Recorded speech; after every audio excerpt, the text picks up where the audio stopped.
I'm trapped in the backrooms, an infinite maze of confusion and terror. Thankfully, I've set up a base, built machines, and now I'm working to craft my way out.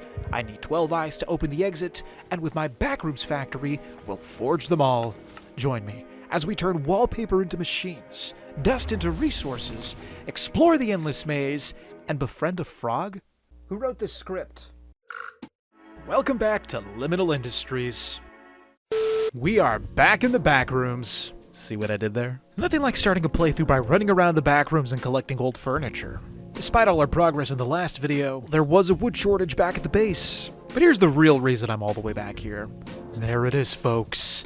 The end game, right there, only a few blocks in front of us. And blocking our way, the wretched creature that refuses to let us leave. But even if I wanted to leave now, I couldn't. I had to collect 12 eyes. Technically 11 since I already had one, and soon to be 10 as I had another one on the way. I have to set my eyes on the portal. This is probably the worst idea in the history of ideas. Oh my god, it's worse than I thought. Where is he? Oh, he's over there. Yeah, we'll go this way. I can't see. And if I can't see, you can't see either. Ah, success. We'll label this as the way back home. Okay, I don't think I've ever seen a room like this one before. The signs never fail to make me feel uneasy. It's this place. I'm gonna take that as a sign. I think we're gonna move all of our stuff here today. Okay, this I've never seen before. This entire floor is made out of soap. What can we do with this? We can blow bubbles. Okay. As you can see, I have plenty of furniture to break up. I think it's time to head back to the base. Look at that, the eye's finally done. All right, 2 down, 10 to go. It's been a while, but we're finally back. And my first problem is resources. Once again, I have an iron shortage. Thankfully, Chapter 4 has the solution. Renewable iron. And the first step to getting that, it involves summoning a blaze. Thankfully, we have the tools to get the job done. With our fancy little brazier setup, we can summon plenty of things, including a blaze, although there's a small laundry list of things we need. First, we're gonna go ahead and make a lesser soul gem. All you need is 2 redstone dust, 4 of these shards, stir twice, and then some nether quartz. With that, you have a lesser soul gem. Rinse and repeat this annoying process multiple times until you have plenty to summon all the blazes you want. Okay, we have just about everything. I'll go ahead and place the engineering block, 1 of these hot steel ingots, 2 of these lesser soul gems, and then a charcoal in the middle. Light it on fire, and now I'm gonna back up over here with my trusty musket in hand, and well, prepare for the worst. There he is. Oh my god, we reload so slowly! What a generous blaze! He dropped 2! Oh my goodness, we have 2 blaze rods. Perfect. I'm gonna need at least 6 blaze rods, so we're gonna do this a couple more times. We have 7 blaze rods, and enough material to summon 1 last blaze. Which we're gonna do, but first a trip to the nether. Reason being, we gotta collect these cages. Now why do we need cages? Because we have to trap the blaze in something. At least if you want to make a blaze burner. An upgraded version of the regular burner, which we've been relying on to keep our steam engines running. To make a blaze burner, all you have to do is add some cages, apply some steel, and with that you have a cozy home for a blaze. Now trapping the blaze inside of the blaze burner, all we have to do is wait for the blaze to spawn, and then you click on him. Simple as that. And when you feed him something like, let's say, charcoal, he really comes to life. With that, we've completed the task. Empty blaze burner. And of course, we get our signature blaze plushie. We'll just, put this right there so you're not so lonely. Jeez, the blazes did a number on my setup here. Oh my god. Now that we're 1 step closer to renewable iron, the next task, alchemy catalyst, it's pretty straightforward. We're gonna take our blaze rods, craft ourselves 6 brewing stands. The reason we needed them is to craft an alchemy catalyst, which also requires a mana pearl. I have 1 echo shard, just 1. And it's as simple as just dipping it into the mana pool, and with that, we have ourselves a mana pearl. Of course, we'll need 3 mana pearls, so we're gonna have to get a few more skulk shards. All we have to do is place our skulk scrubber on top of some skulk, give it a click, and slowly it's gonna clean up the skulk. There's one more skulk deposit down there that I have to get my hands on, although I'm not sure if they're enemies. You know what else I'm not sure of? Whether or not you're enjoying this video. But there is a way you can tell me. If you've made it this far, please leave a like, maybe even a hype. That way I can keep making more videos. Wow, what are the odds of that? Oh my god. Oh, this is different. I'm honestly tempted to see if I would fall through that, but you know what, I'm not even gonna try. Anyways, let's get what we came for. I cleaned up the rest of the skulk in the area, and then I made my way back to the base. So now that we have these gunked up skulk scrubbers, all we have to do is pop in these skulk scrubbers inside of this big, beautiful blast furnace. There we go. We have 2 more echo shards. Dip them in the mana, and now we have 3 mana pearls. Alright, let's put together the alchemy catalyst. Alright, we have 3 alchemy catalysts, which means we can automate our 3 main resources. The first of which is copper, iron, and of course zinc. Now how exactly do we automate iron? With the igneous extruder, we're going to have to generate a block called crimsite. And then from there, all we have to do is crush the block. So for this to work, we had to come to the nether. Reason being, we needed the red carpet. We'll place the igneous extruder here, alchemy catalyst there, and then on this side, we'll add our trapdoors for the lava. Alright, something is being generated. We have crimsite. Oh, we already got a stack. That didn't take long.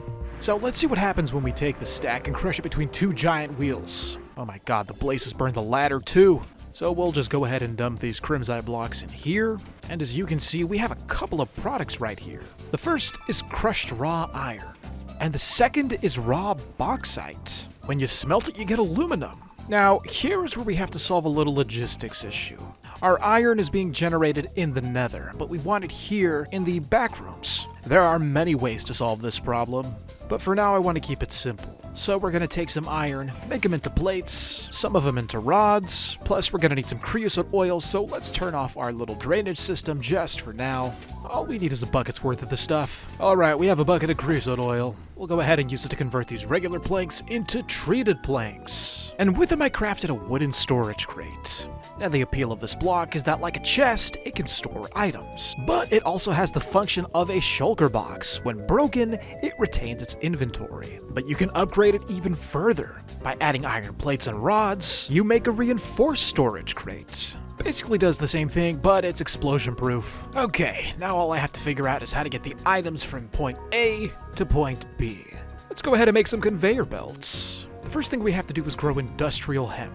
Strike that. The first thing I have to do is repair my platform. Stupid blazes burning everything. Much better.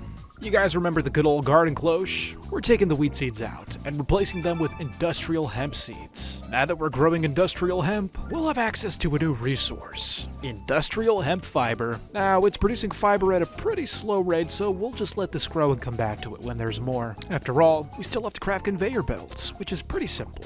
Now when it comes to immersive engineering conveyor belts, I almost always use them for these multi-block machines here, but in this case we're going to use them a lot like the Create mod belts. Alright, let's go ahead and collect the industrial hemp fibers, and with them we're going to make a new item called Tough Fabric. We're going to take the tough fabric, use 6 of them, and combine it with 3 rods of iron to make this item a strip curtain. This is no ordinary curtain. We're going to combine it with all of these other items to make an extractor conveyor belt. And now that we have the essential items like the conveyor belt and the extracting conveyor belt, we're going to go ahead and incorporate them into our little setup here. 1 conveyor belt going in this direction, 1 ash alloy funnel, that way it can accept items and store them into the crate. And lastly, the extracting conveyor belt, which when placed, will extract the crimsite from the igneous extruder. And there we go! We are now automatically extracting items from this block. That means we now have the potential to fill up this entire crate full of crimsite. And when we're ready to come and collect, all we have to do is break this block, and then we can take it back to the back rooms. But for now, let's let this thing get full. Now the only problem with this wonderful arrangement is that this will only generate crimsite so long as the chunk is loaded. Now that's not the case if we go back into the back rooms. Once we leave, this place ceases to exist, meaning that the crimsite's not being produced. Thankfully, the mod creators took my concern into consideration. This is a dimensional stabilizer, and with it, we'll be able to load chunks remotely. Now, as you can see, we have quite a ways to get there before we have that item. In the meantime, we'll leave this place alone. Let's go back to the back rooms with our new treasure trove of crimsite. Sure, it's not automated, but it's definitely more iron than we can get from exploring the back rooms. Look at that. Not even 20 seconds later, we almost have a stack of the stuff. A stack and a half of iron ingots. Now, I'm not going to worry about the other two resources just yet. After all, copper is great, but unless we have the chunk loader, then none of it matters. As of now, we gotta get to the brass age, but not until I upgrade my storage. I mean, look at this place. It's a mess. My inventory is disorganized. My backpack is almost overflowing. I can't live like this anymore. I think it's finally time to move on. This place has served its purpose, but we're gonna be making new machines. Big ones. And to put them in a place like this, it's just too claustrophobic. Guess we're gonna have to craft a ton of storage crates, because we have some serious packing to do. Okay, well, this is gonna break my heart, but we have no choice. There's just no space. Let's do this. It's all gotta go. Even our beautiful steam engine. Well, isn't that a sight? Thanks to these crates, I've managed to dump all of my junk into every single one of these boxes. We're taking the entire base with us. No block left behind. Thank you. Only thing that sucks is that I can't take the portal with me. This drill does not break obsidian. Okay, I think we're done here. Now let's play a little game. Will my game crash from carrying all of these inventories? Oh, guess we're fine. Alright, I think I'm gonna head out now. Now, the only issue is this big guy. I do not want to leave him behind. If I'm going to escape the back rooms, he's going to escape with me. But I just don't have the means of getting him to the new location yet. So before you call me a monster, I'm leaving him with a supply of food plus a little buddy. I'll be back for you, I promise. See ya. Let's make our way to the brand new base. Alright, we are finally here. Our new home. Now, how do we get down? Guess we're doing it the old-fashioned way. Ow! Look at all of this space. This is insane. Do you have any idea how many things we can build in here? And it just keeps going. Okay, let's unpack.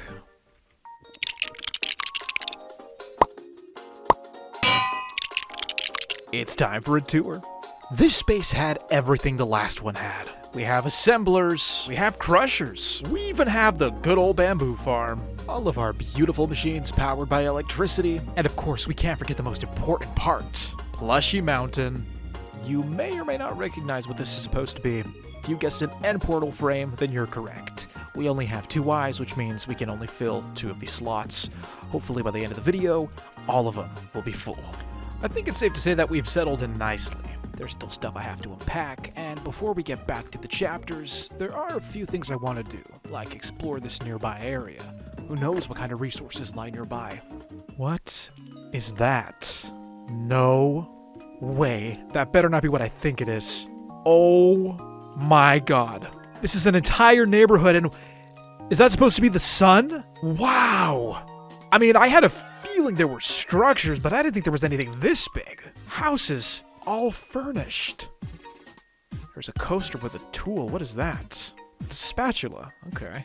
Look at this. I'm gonna help myself to this furniture. I do have to be careful to keep my distance. Don't want to set off whatever that's gonna spawn. What is this? Cut Scorchia. Can we do anything with Scorchia? No, I think it's just decorative. Let's go check out that sun up there. Are those clouds? Hold on a minute. Those are clouds. Unbelievable. Are we escaping the back rooms early? There it is. There's the actual sun.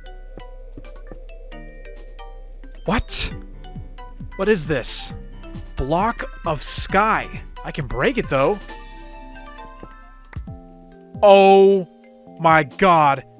It's fake. Look at this. It's an illusion.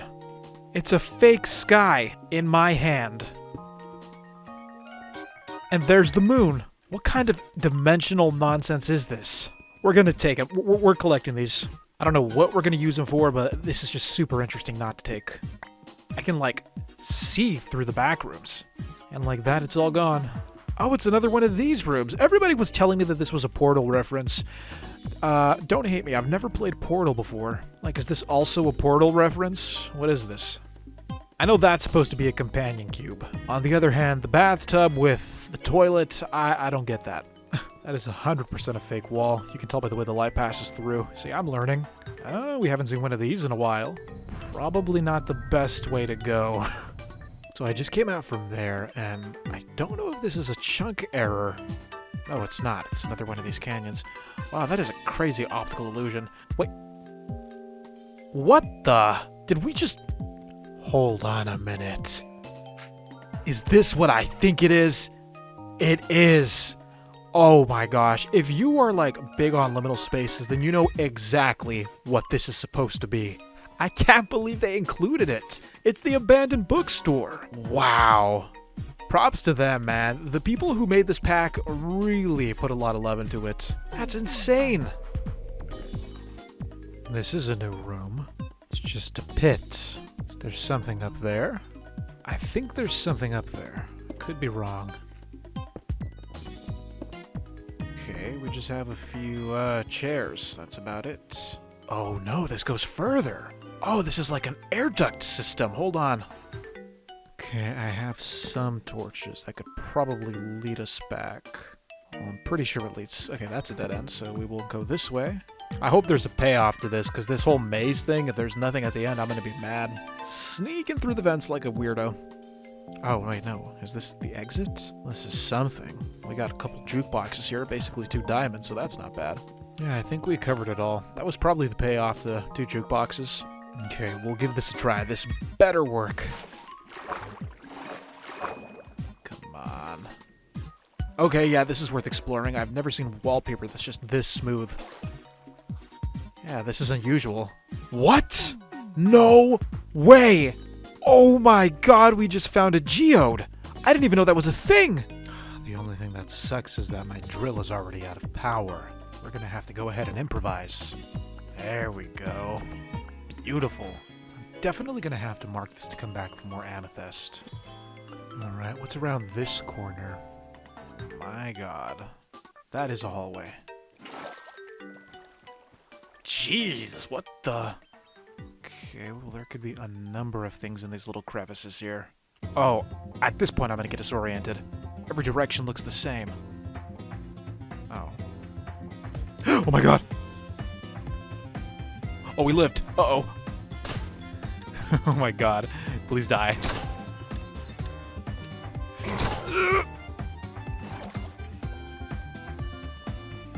Oh my god! Oh, I hate these so much. There better be something down here, because a lot of this is starting to look the same. Oh my god. This is nice. We have like a whole art gallery thing going on here. I mean, I don't know about this painting, but I don't know about that one either. Why are these all creepy? This one looks like a giraffe whose neck is on fire. This one's just an alien flesh monster. What the? And of course, every art exhibit has to have a pottery section. Oh. That wasn't me. Why are these things so common now? Why are they everywhere? That's enough exploring, because we gotta get to work. Digital storage. A simple setup to store all of our items. But to get started, we're gonna need quartz. Which means I gotta go back to the nether. Which means I gotta make a diamond pickaxe. And I'm gonna do it by melting down jukeboxes. 3 diamonds. First I have to make a gem mold, so I'm gonna pour some gold over a lapis, because I guess lapis is a gem. And now we have a beautiful cast, which is perfect for pouring our molten diamond. There it is, friends. Our first diamond. Now, let me explain why I need diamonds. You see, I could make another portal with the lava and the water, but that just takes way too long. Plus, we already have one back at the old base. So, oh, I didn't mean to do that. So I'm gonna go ahead and craft a pickaxe to go collect it. Plus, we have a little buddy that we have to go pick up as well. You know, some of those passages are pretty tight. I'm beginning to wonder if the sniffer will fit through them. Yeah, there's just no way he's fitting through this. I think I'm gonna have to alter our plan a bit. Well, here we are. And there he is, alive and well. Here is what I'm going to do. We're gonna go to the nether. I got some screenshots of the coordinates, because we're gonna have to get the sniffer and lead him through the nether if we want to get him to our base. Because he's more likely to fit through the nether portal than through, well, this one wide gap. Alright folks, we have nether portal number 2.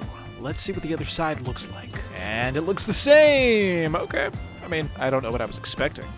I believe I have a heading. Let's go. No way, it's right there. I can see the portal we just came from.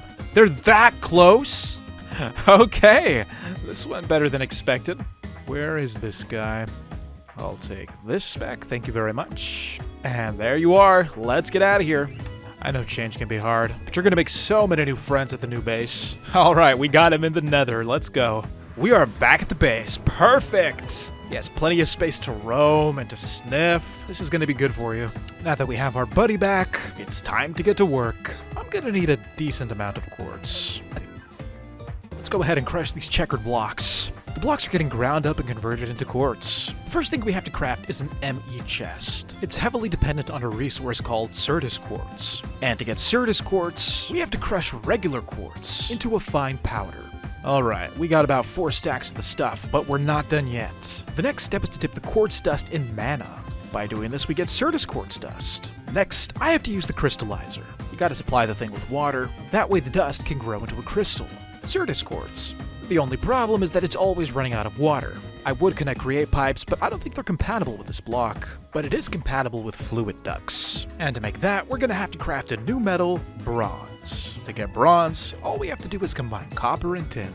2 bronze and a lead in the middle, that gives you a fluid duct. And now that we have the fluid duct, let's go ahead and connect it. As you can see, there's no connection being made here. That's because we have to go into the crystallizer's configuration and set it to input mode.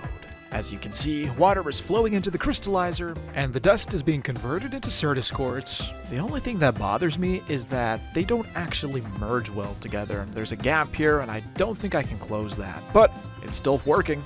The fun doesn't stop there, because we have to convert it into charged Certus quartz. Naturally, with the charger. It's a pretty simple crafting recipe. Go ahead and connect it next to the crystallizer. We'll set this to output mode. And as you can see, the crystallizer is automatically outputting the Certus quartz into the charger. Let's go ahead and collect the product. Charged Certus quartz. We'll go ahead and leave our brand new setup to do its thing, because now we're going to deal with Skystone. Back at the crushing wheels, just dump the Skystone in. We started off with 34. And the beauty of Skystone is that once it gets crushed, you get all of the Skystone back. Plus, Skystone dust. Essentially, this means we can crush this over and over again, getting as much Skystone dust as needed. I should probably set up a loop so I don't have to manually drop the stone in every single time, but I don't think we're gonna need Skystone dust all that often. So we have the Skystone dust. What did we want it for? Put the Certus quartz in along with the Skystone dust, and you get a brand new product. I'm talking about flux crystals, not fluix crystals, as I've been told many times. But if that's the case, then why would they include the eye?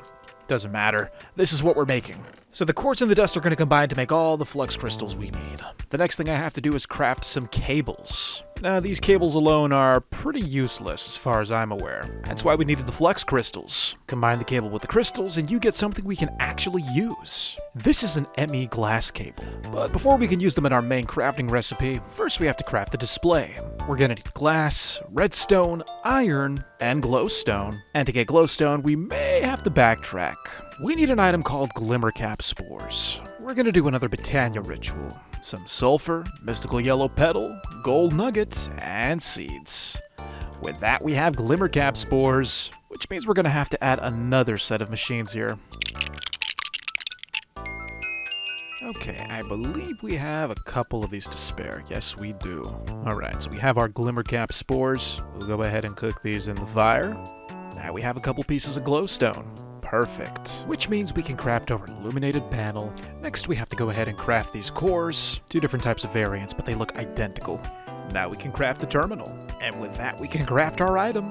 This is the ME chest. But this is no ordinary chest. When you open it up, well, there's only one slot. That's for a storage cell. Think of it like your computer's hard drive. I'll go ahead and craft these storage components. And with that, we have a 4K storage cell. As you can see, it's capable of storing 63 types of items. Let's go ahead and plug this in. It has no power. Thankfully, they thought of that too. That's where the energy acceptor comes in. I'll go ahead and plop this on top. And now we have to connect it to our power source. Fingers crossed we don't overload the thing. There we go. Device online. I went ahead and crafted a second terminal, and this will be our interface. As you can see, we have access to the inventory slots. All 63 of them. As you can see, we have quite a few things in here. The only problem is that this thing is almost full. You see, 62 of 63. And we don't have any more slots for more storage cells. Well, we're gonna make room. This is an ME drive, and as you can see, it has multiple slots for multiple storage cells. Let's go ahead and place them in here. Green means good, and as you can see, we can dump way more stuff now. Let's return to the present. So our goal was to enter the brass age. To do that, we have to make a brass casing, and one of the items we need is fiberboard. And to make fiberboard, we require 2 machines. The first one being the refinery. But before we make machines, let's go ahead and make some brass. To get brass, we'll have to combine copper and zinc. Now, somehow, we don't have any zinc, but we do have a ton of these batteries. And you'll never guess what they make when they're melted down. Beautiful zinc. We'll go ahead and extract this. And now that we have 9 zinc and some copper, let's go ahead and use our blaze burner for the very first time. We'll place that under the mixer. Swap the depot out for a basin. Let's go ahead and feed the blaze burner. And now, 7 copper, 7 zinc. Now they're going to get mixed together, and the result should be some brass. Now the reason I want brass is because I want to make a brass funnel. Some electron tubes, brass ingots, and some cured glue at the bottom. With that, you have a brass funnel. Like its older brother, the ash alloy funnel, the brass funnel operates in a similar fashion. It can extract multiple items at a time, plus you can even apply a filter on it. Right now I'm trying to optimize steel production to the best of my ability. As you can see, we have iron being converted. In this slot right here, we usually get slag, which is automatically filtered out through this extractor conveyor belt and goes into this oak drawer. As for the back, this is where the hot steel is extracted. It's going to enter this funnel, come out the back, then it's going to be carried up this conveyor belt and onto this depot. You see that spout full of water? It's going to spray the hot steel, converting it into regular steel. The only problem is this 10% chance, the odds of it producing cracked steel. And that's exactly what I want to filter out using the brass funnel. And now, every time we get cracked steel, it should be filtered out and stored into this crate. There we go, everyone. We've managed to streamline our steel production just a little bit. All right, we have plenty of steel. Let's make some steel scaffolding. Now we can build the refinery. Okay, so this is what the refinery is going to look like. And building it doesn't seem that bad. I think we'll go ahead and put it right here.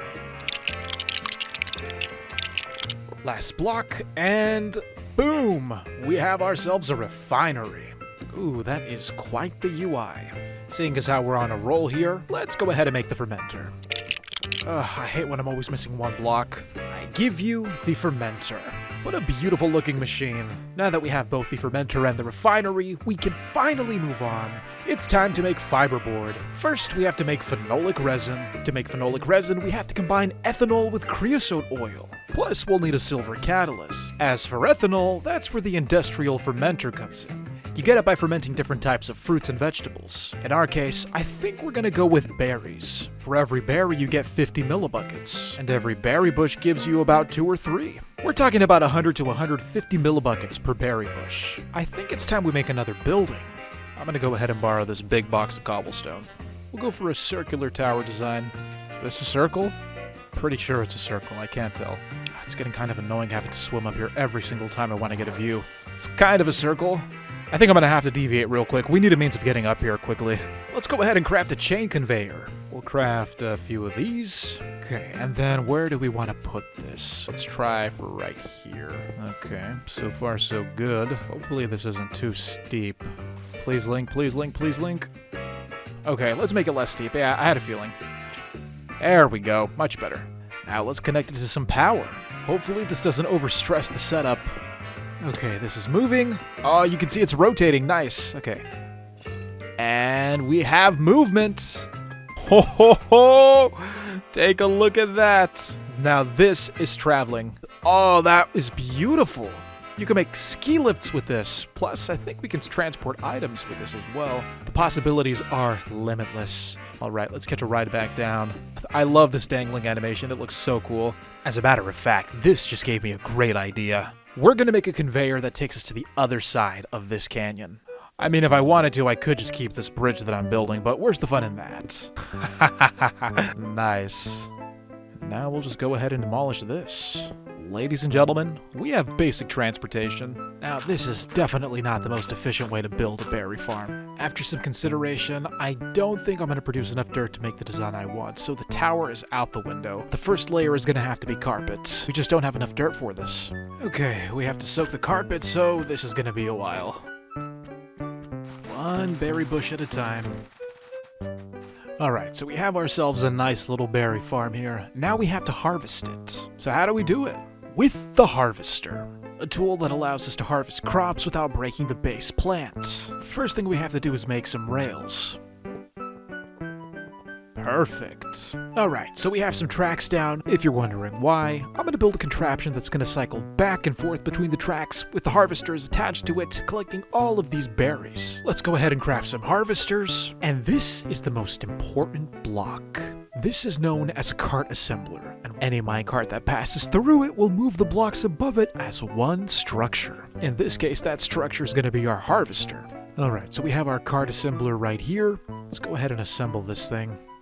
This will be the length of our harvester. Add a little glue to the front. And now the mechanical harvesters. Alright, so now we have to get the berries from point A all the way over there to point B. Well, we could use what we always do. Conveyor belts. But as you can see, that is quite the distance to cover with a conveyor belt. But what if there was a different way? A newer way? Let's go ahead and utilize our new technology. We're going to use chain conveyors. Hopefully this will do just the trick. We got one link here, and then we'll have the second link over here. Now all we have to do is work out how we're actually going to get the items from the chest onto the conveyor. Well, we're going to have to get into some logistics. Introducing the packager, a block that takes items from chests, puts them in a package as long as it has a redstone signal. To ship these packages, we'll have to make a little buddy. This is known as a package frog port, which can be linked to our conveyor chains. All we have to do is assign the package an address. The frog will automatically swallow it and spit it out and send it to the right location. In short, we're going to use frogs to ship our boxes. To make our frogs, we first have to make some vault blocks. We'll put a barrel onto a depot, give it some iron sheets, and with that we have item vaults. Right-click a casing with an item vault, and you get one of these little frog guys. Don't they look amazing? So we have 2 frog ports. Now we have to make a packager. Once again, it's as simple as clicking a casing, this time with cardboard. The packager. As far as I'm aware, the frogs don't need any type of power. The packager here, and then the frog here. There he is on his throne, ready to begin shipping. Then we'll have Mr. Frog over here. He's going to be on the receiving end. Now to set the package's destination, we have to name the frogs. We'll go ahead and name this one Ethanol, and as for this frog over here, we'll name him Barry. Now we actually have to label the packages, so we want the packages to be labeled ethanol, that way they go over there. To do that, we have to place a sign on the packager. Ethanol, this is the shipping label. Barry is going to take any package named ethanol, spit it onto the belt, and it will head to its proper location. Let's go ahead and ship some berries. And now, there it goes, on its way to the ethanol frog. Perfect. We have our sweet berries. Not only that, we've just developed our first little system of logistics. Think of the possibilities. All of the items we can ship, the distances we can cover. I mean, this place is huge, and this is probably the best way to go about it. Okay, let's turn this thing on. All we have to do is craft a simple minecart. Be sure that the rotation is on lock mode, otherwise this thing is going to be spinning in a circle every time it goes back and forth, and that's not what you want. There it goes. There we go. I think we just mastered our berry production. The next step is to actually power this thing. Shouldn't be that difficult. Is this going to be able to phase through? Thank God. Okay, it's not an issue. Though, what about when we catch a ride? Oh, it is a problem. Okay. There we go. It's slowly trickling in. Perfect. How many berries do we have in here? Oh my goodness, we better get processing. We'll attach a funnel, and now they're moving in by the stack. Oh my goodness, check it out. Slowly but surely we're getting ethanol, although we may have to generate more power because this thing is sucking it all up. Look at the alternator. Thankfully I have a spare, but that may overload the entire system. Let's give this a try and see what happens. Of course. Of course! Okay, so this has a capacity of 49,000, but this one is only using 16,000. So do we just have to add another steam engine? Could it be that simple? Only one way to find out. No way. We were only using a quarter of this boiler. This is something I should have known. I think I knew this before and I just forgot. Still struggling for power, but at least it's not at 0. Okay, so I have the fluid ducts that we crafted earlier. I wonder if we can use these to transport the ethanol. Okay, this is connected to the refinery. And as you can see, the ethanol was instantly transferred. Wow, okay. This is looking more like an industrial factory now. Alright, so once again, we're going to rely on the frog ports. Set up another chain conveyor, leading all the way over here to the coke oven. I don't know why I designed it like that. We all know about hoppers. They transfer items downward. Well, we're going to make an upper. Does the opposite. Ah, interesting design. Looks like a witch's hat. Please work. If it works, it should come out on this side. Thank God. The bucket's empty. Goes into the frog. Frog spat out the empty bucket. Let's follow it back. This frog picks it up, goes in, and then it comes out again. Ah, this is perfect. And as you can see, the creosote oil is going into the refinery. I love these little guys. So we have creosote, we have ethanol, but where's our resin? Well, for that we need a catalyst. A silver plate. Alright, let's get that silver ingot, stamp it into a silver sheet, add it to the refinery. We're finally producing our brand new resin. Jeez, there was a lot going on down there just to get that resin. Alright folks, we have a ton of resin. The only thing we're missing now is sawdust. As you can see, there are 3 different types of sawdust. You can get the item with different types of machines, but I think our best bet is the sawmill. And now we have a sawmill. It's a good thing we have a little wood stockpile, although it's starting to look a little depleted. So, do I just toss this on, or... Oh, that's right, it doesn't have power. Oops. Okay, let's try now. I noticed that there's no blade here. Oh, we have to craft the saw blade. Alright, 1, 2, 3, 4. Then we'll go ahead and add the ingots, and with that, we have a sharp saw blade. I hope attaching this will be simple. Okay, yeah, that's definitely working. Go ahead and add this. That is being cut. And there is our sawdust. Perfect. So how many of these are we able to process at a time? Let's go ahead and automate this a little better. We'll put a chest here, an extractor going in this direction. And then seeing as how it's coming out from this side, we'll go ahead and add a second chest here with a funnel. And that should take care of storing the sawdust. As you can see, the wood is rapidly entering the sawmill, and the sawdust is being spat out through the output slots. 13, 14, 15, and climbing. Oh my goodness, I think we're set. Only problem is now we're going to be stuck with a ton of slabs. I guess we can repurpose them for other things. Alright, so all of the excess slabs, they're going into this chest right here. Same system as this one with the sawdust, which we have a nice surplus of now. And I think that is the last of the wood right there. This thing is just going to keep going, and I can't tolerate that noise. So I have a lever here, and we're just going to turn it off. Ah, much better. All we have to do now is extract the resin. This should be simple enough. And just like that, we have 3 buckets of this stuff. And now that we combine these items, we have ourselves 8 blocks of fiberboard. I really hope I can get this back once I break it. What even is fiberboard? Is it like cardboard? Okay, so we have the fiberboard. Now we're gonna need a lot more brass. We're gonna place it onto the depot, and then with our brass, we're gonna add it to the deployer. As you can see, it's converting the blocks into brass casing. And like that, all of our brass is gone. But we do have these beautiful brass casing blocks. One of my favorite blocks of the Create mod, mostly because you can use them to decorate your belts. Doesn't that gold trim look so much better than that dull gray one? But this block isn't just for making things look pretty. This block can be upgraded even further. By using a sturdy sheet, we can convert it into a train casing, which is exactly what we have to do to complete this quest. The only problem is the sturdy sheet. One of the requirements is lead, and judging by our supply, you can already tell that these days, lead's a little hard to come by. Thankfully, Chapter 3 has given us a way to automate it. As it turns out, all of this wallpaper contains lead dust, which we can extract if we dissolve the paper in redstone acid. So let's automate some lead. Step 1. Ripping the wallpaper. Well, first things first, we're gonna need a ton of deployers. We're also running out of wood.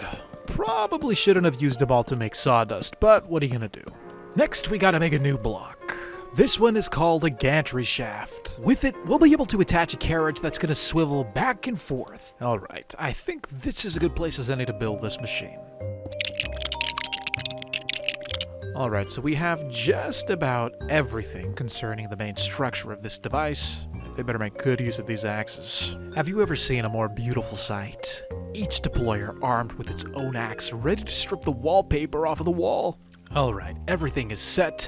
We even have our little package frog. Packages are going to be addressed to another frog called Wallpaper. They'll follow the chain all the way over here. That's him. That little guy right there.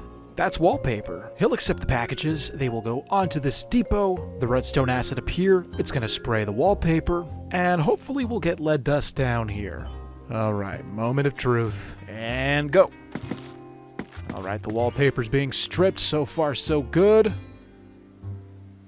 That is not what I wanted. Trial and error. Hopefully this time around it works. So you can see it's stripped a ton of wallpaper already. We'll set this to output mode. You have a nice little collection of wallpaper right there. Jeez, that's a lot of stacks. Oh my goodness. Okay, I think we can send these off now. Mr. Frog, do your thing. Alright, so we have tons of wallpaper being shipped off, one block at a time. We'll have to take care of that somehow. We're going to follow our little logistics line over here where Mr. Wallpaper is going to be picking it up. There it is. Okay, this setup is a little janky, but bear with me. Here, we have all of our wallpaper. It's going to come out the back of this chest through this funnel. The redstone acid is going to spray it. Hopefully it'll come out as lead dust from this brass funnel. Then it's going to fall onto this conveyor belt, which will move it into this storage crate. A lot of funnels, a lot of belts. Let's do it. What is that? That is an item I was not anticipating. Okay. Pulp. With pulp, we can make cardboard. Okay, well, we're just gonna have to filter that out, so I'm gonna have to waste another brass funnel. We'll set this one to pulp. We'll put a crate right here, and then a hopper here. That should work. Alright, we got some pulp. Lead dust, finally. Okay, we'll take the lead dust, set the filter here, and now we've just automated it. Alright, we have 2 lead dust and counting, and tons of wallpaper to process, oh my. I think it's safe to say that our wallpaper machine was a success. As for our lead dust, if we want to convert it to lead ingots, it's as simple as just cooking it in the fire. And with that, we've automated lead. The next objective is to make a sturdy sheet. First things first, let's get this pressed into plates. Next, we'll go ahead and add some coke coal to the blaze burner, swap the depot out for a basin, and now we're combining the steel plates with the lead plates to make something all new. The sturdy sheet, which we now have 10 of. Alright, my friends, we have 1 very long brass casing. We have 10 sturdy sheets in hand. Let's go ahead and apply them. With this, we finally enter the brass age. Look at that. We have train casings. Oh my goodness, they're beautiful. Not only that, but they're expensive. Took so long to get here. And now that we have the train casing, we're only 1 more step away from making our dimensional loader. The block that will always generate this nether chunk, which will allow us to generate iron infinitely. The dimensional stabilizer. Now, to be honest with you, I'm all for moving on to the next step, atomic reconstructor. But as it stands, we're basically out of wood. We can thank our little sawmill task for that. I think that's plenty of reason to go out and explore the backrooms a little more. We'll get more wood, plus we'll be able to see what's on the other side of that canyon. Okay, my friends, let's go check it out. Alright, uncharted territory. Look at that. Double escalators. Oh, more office spaces. I thought there'd be more. Alright, let's get out of here. Oh my god! Jeez! More escalators. Alright, I'm not falling for this again. Where is the fake floor? Oh, it's right here around the jukebox. I'm seeing a lot of repetition in these rooms. I take that back. This is a computer. What? Look at this. And the screen is made out of ceiling lamps. Got a little CD port right here, or a floppy disk, I guess. This is insane. This is the craziest thing we've seen so far. I have to check. I just have to check if there's something on top. No, it would seem that's not the case. There's a command block down there. Wonder if something was supposed to trigger when I walked in here. Well, interesting, but useless. We're gonna put something to the test. That chair is the moving chair. I wonder what would happen if I shot it. It's plagued us for far too long, and it's time to put a stop to this. Nope, it's a ghost. Have I been here before? Because these blocks are already broken. Not likely, because this is the farthest I've ever gone before. This is a fake wall. No? Oh, this is a fake wall. Another fake wall. Ooh. It would seem we found a new enemy. Oh my god! This is one case where I'd like to have a sword. Do they hurt me? No, the little ones don't hurt, so it's like vanilla. This is a great source of slime balls. We're gonna have to save this for later. The only thing is that I'm gonna have to block off that wall. Alright, we'll have to be fast about this. I can't see. Nope, I can't see. I can't see. I can't do it. I'm trying to get down there, though. That looks like a geode. All we gotta do is block the big ones. We're fast. We can do it. Come on, come on, come on, come on. Move! Alright, what if we try this? There we go. Perfect. Did I get it? Oh, I think I got it. Finally. Oh my god, that was a nightmare. Anyways, let's see what's down here. This is not what I thought it was. It's Ender Slime. Ender Slime Crystal. We can melt it down into Ender Slime. Not sure I see the value in this, but it's pretty rare, so we're gonna go ahead and collect it. At least I think it's rare. Oh, Earth Slime. That's new. He's holding a frying pan. I think we'll go around then. Just gotta be careful. If I get knocked down, it's over. You know, I wonder, can these be broken? Move out of the way. I'm trying to do science. No, they can't be broken. Maybe if we bring the Skulk Scrubber and just clean this area up.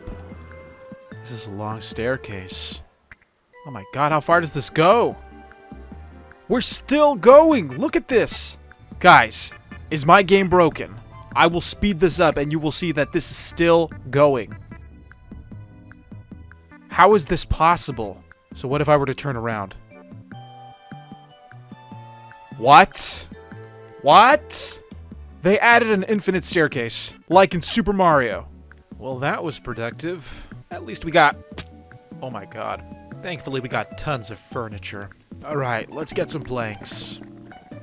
So now that we have a decent wood stockpile again, it's time to make more progress. The Atomic Reconstructor. With this block, we can convert items into brand new forms. In this case, we want a diamantine crystal. Diamantine? You decide. Once we have the crystal, we'll be able to craft our dimensional stabilizer. So what's the first step for crafting interdimensional supply lines? We have to summon a chicken. But before doing that, I should build them a proper home. Alright, so we have this beautiful little platform here. The reason I raised it off the ground is because I eventually want to automate this to get their eggs, and automation's kind of hard when you can't break the ground beneath you. I think it looks nice. And now I'm going to pick some paintings, that way the chickens don't feel so, sad in the back rooms. I don't know what it is about this one, but this painting speaks to me. This is a Planet of the Apes reference. I just got it. Oh my gosh. Spoiler warning if you haven't seen the 1970s Planet of the Apes movie. Oh my god, that's a cool reference. Okay, let's spawn some chickens. 2 soul shards, some seeds, and ash. And with a simple spark, we should have a chicken. Here we go. 1 chicken. We finally have poultry in the back rooms. And now we have little chicklets. Look at that. I was looking at the item drop rate for chickens, and for some reason, there's a 9.1% chance that a chicken will drop a player head when killed. What kind of chicken are you? Just drop me one feather, please. Am I doing something wrong? I think we have to use a cleaver. With severing, we get 2 feathers. I'll be back. Okay, we're gonna make a cleaver, which means I gotta craft a ton of Tinker's Construct junk. Like this part builder.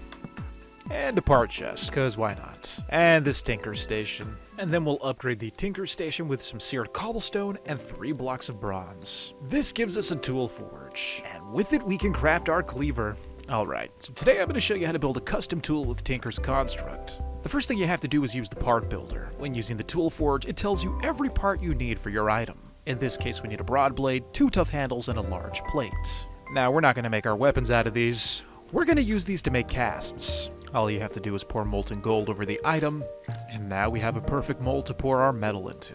Okay, so we have our casts. Now we get to decide what metal we want our item made out of.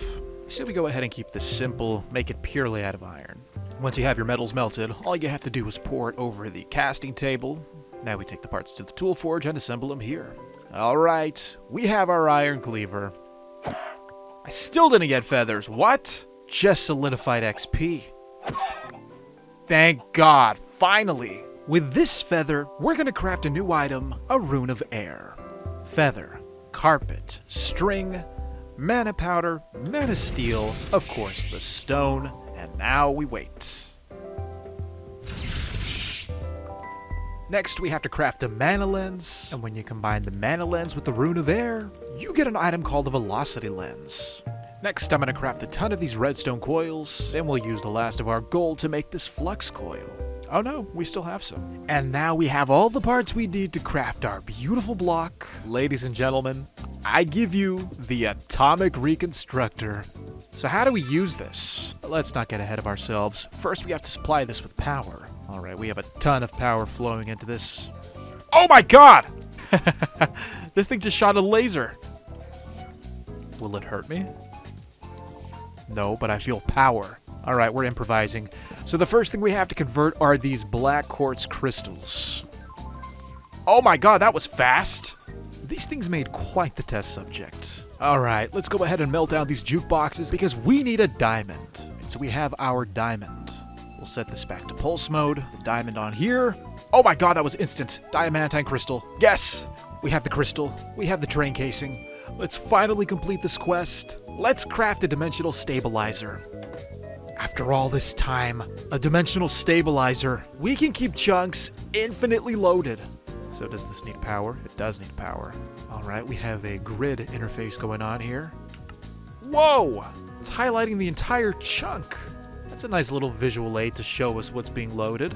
So this thing needs power, obviously, and I don't feel like setting up a steam engine in the nether. So I'm gonna craft one of these instead. With this block, we'll be able to generate power without all the hassle of having to build, well, all of that.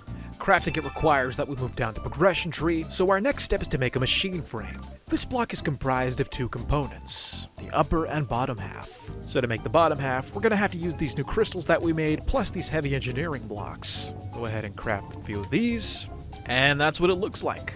Just half a block. Now for this next item, we're gonna have to activate the Atomic Reconstructor. This is because we're gonna convert iron ingots into something new. We're gonna convert them into that. Inori crystals. With this, we're going to craft the upper half of the block with light engineering blocks. To combine them, all you have to do is click the pieces together. Simple as that. Now we have these new items known as machine frames. Now they don't call it the machine frame for nothing. I'm going to have to craft a ton of machines. But for now, we're going to focus only on one. The Empowerer. With this block, we'll be one step closer to crafting our Sterling generator. You may notice that I have gold and silver in my inventory. Well, that's because we're going to combine the two in this base. When you toss in some gold with silver, they're mixed together. This creates a new item called the Electrum. I took the Electrum, converted it into a coil block, and with that, I had all the ingredients to finally craft my item. We have an Empowerer. So this is just the first of 5 blocks that we need, because the Empowerer, you gotta surround it with display stands. We also need a Restonia crystal. All we gotta do is zap some redstone. And with that, we have Restonia crystals. Let's craft more items like 4 of these transmitters. Combine them with 4 brass casings to make display links. And with that, we can craft 4 display stands.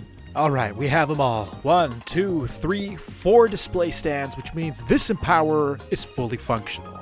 Well, I take that back, it needs power. Let's go ahead and collect all of these.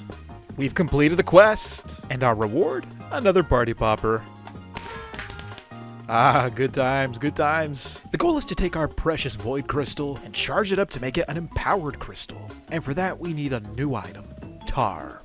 Alright, we're gonna have to take these bricks and convert them into nether bricks. Beautiful. Stashed away, we have all the ingredients we need. This is a pyrolyzer.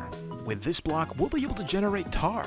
But first, we'll have to extract a brand new resource, black gold. You may recall that some of the carpet had dark stains. Those were oil deposits. Before I get really patriotic about oil, we're gonna have to craft a vessel to carry it in. This is a basic fluid tank. It's capable of carrying 32 buckets worth of the stuff. Let's go find some oil. I'm pretty sure I remember there being a deposit somewhere in this area. Are we near another portal? Oh, I think we are incredibly close to another portal, unless this is the same one. Oh my god. Oh, we're not near a portal. I don't know what he's doing here. Thank God. Oil. Alright. Perfect. So according to the guide, all we have to do is blot the carpet with a sponge. Oh my God! That was easy. So we'll just extract it one bucket at a time. So we have 31 buckets worth of this stuff. Let's go ahead and take it back. The power's off. And I am stuck. Oh my God! Do not switch out the wrench in your hand when you're dangling from this... Never mind. We have to craft another machine. This is called a fractioning still. Let's go ahead and connect it to some power. Maybe we have to do it by the bucket.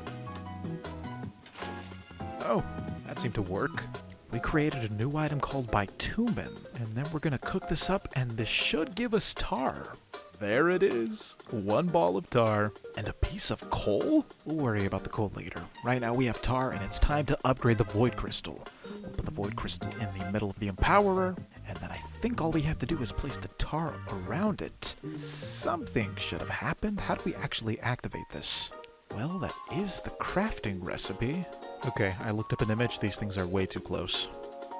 1, 2, 3, 4. I think that was it. Now we have an empowered void crystal. And because we have this beautiful gem, we can craft our sterling dynamo. Here it is, this strange looking block. One that's going to benefit from our coal surplus. It's finally time to automate our iron, but not without this. Well, my friends, it took a while, but we're finally here. The dimensional stabilizer. A block that will keep this chunk loaded so that we can keep producing crimsite, which makes iron. And with the help of this sterling dynamo and a whole lot of coal, we're going to keep this block powered for a long time. And it looks like one chunk should do it. So we are currently at less than 120 crimsite. Let's go do a task, come back, and see how much we have then. Now that we've taken care of the left side, it's only right that we take care of, well, the right side. I should note that this is all leading to one grand quest. Creating an advanced electronic component. The culmination of every quest requiring one of each item that we're about to produce. We can easily make a wire coil. We've already produced electrum. I guess the next step is item number 4. And it just so happens to be the next thing in our quest log. The vacuum tube. First we have to craft an induction smelter. For vacuum tubes we need electrum. And to make more electrum, well... all I'm going to say is that our gold supplies are not in great shape. Well, I better craft a ton of torches. Now, why do I need torches? It's because I'm about to cut the power. In case you forgot, melting down a circuit breaker, that yields you 2, almost 3 gold blocks. We're pretty far from our point of origin. And this is a staircase where... wait, hold on. What was that? I guess it's an empty pool? Floor tiles, pool tiles. Yeah, this is a pool. Can we break this? No, we can't. They're indestructible. So is the drain. Okay, let's go check out that staircase. I think they were over here somewhere? Yeah, right here. Perfect. Some chocolate cake. I'm gonna follow this hallway all the way down, and it's, looks like we have a dinner for 2. Don't tell me this is what I... Yep. Nope. Get away. I hate those close calls so much. I hate them. Is that what I think it is? Thank God, another generator. These things give you a ton of gold. I'll take this as well. You know, it's funny how when you don't need something, it's all over the place, and then when you finally need it, it's nowhere to be found. That's the case with the circuit breakers. They were everywhere. I saw them in almost what seemed like every single room, and now they're rare. Like, stupid rare. Okay, we got more escalators and more oil and rocks. Rows and rows of rocks. Oh, but they're not rocks, they're the heads. Moyai. They drop gas tiers. 1% chance. Okay, I'll go ahead and collect these. They are just there free for the taking. There's a 1% chance for it to drop, and if I collect 100 of them, then there is at least a 100% guarantee that I'll get 1 gas tier. I think that is another generator. We're gonna go swimming for the very first time. And so far, the water seems to have no harmful effect on us. Good. And is this a generator? Yes, it is. Let's get some air. Back into the water. Give me the gold. There we go. Swim. Uh-oh. Uh-oh. Much better. Okay, well, it won't be a lot of gold, but this should be enough. Right, let's go ahead and melt these down. 7 blocks of gold. Not bad at all. Stack of gold, stack of silver. Let's make a ton of electrum. And now we wait.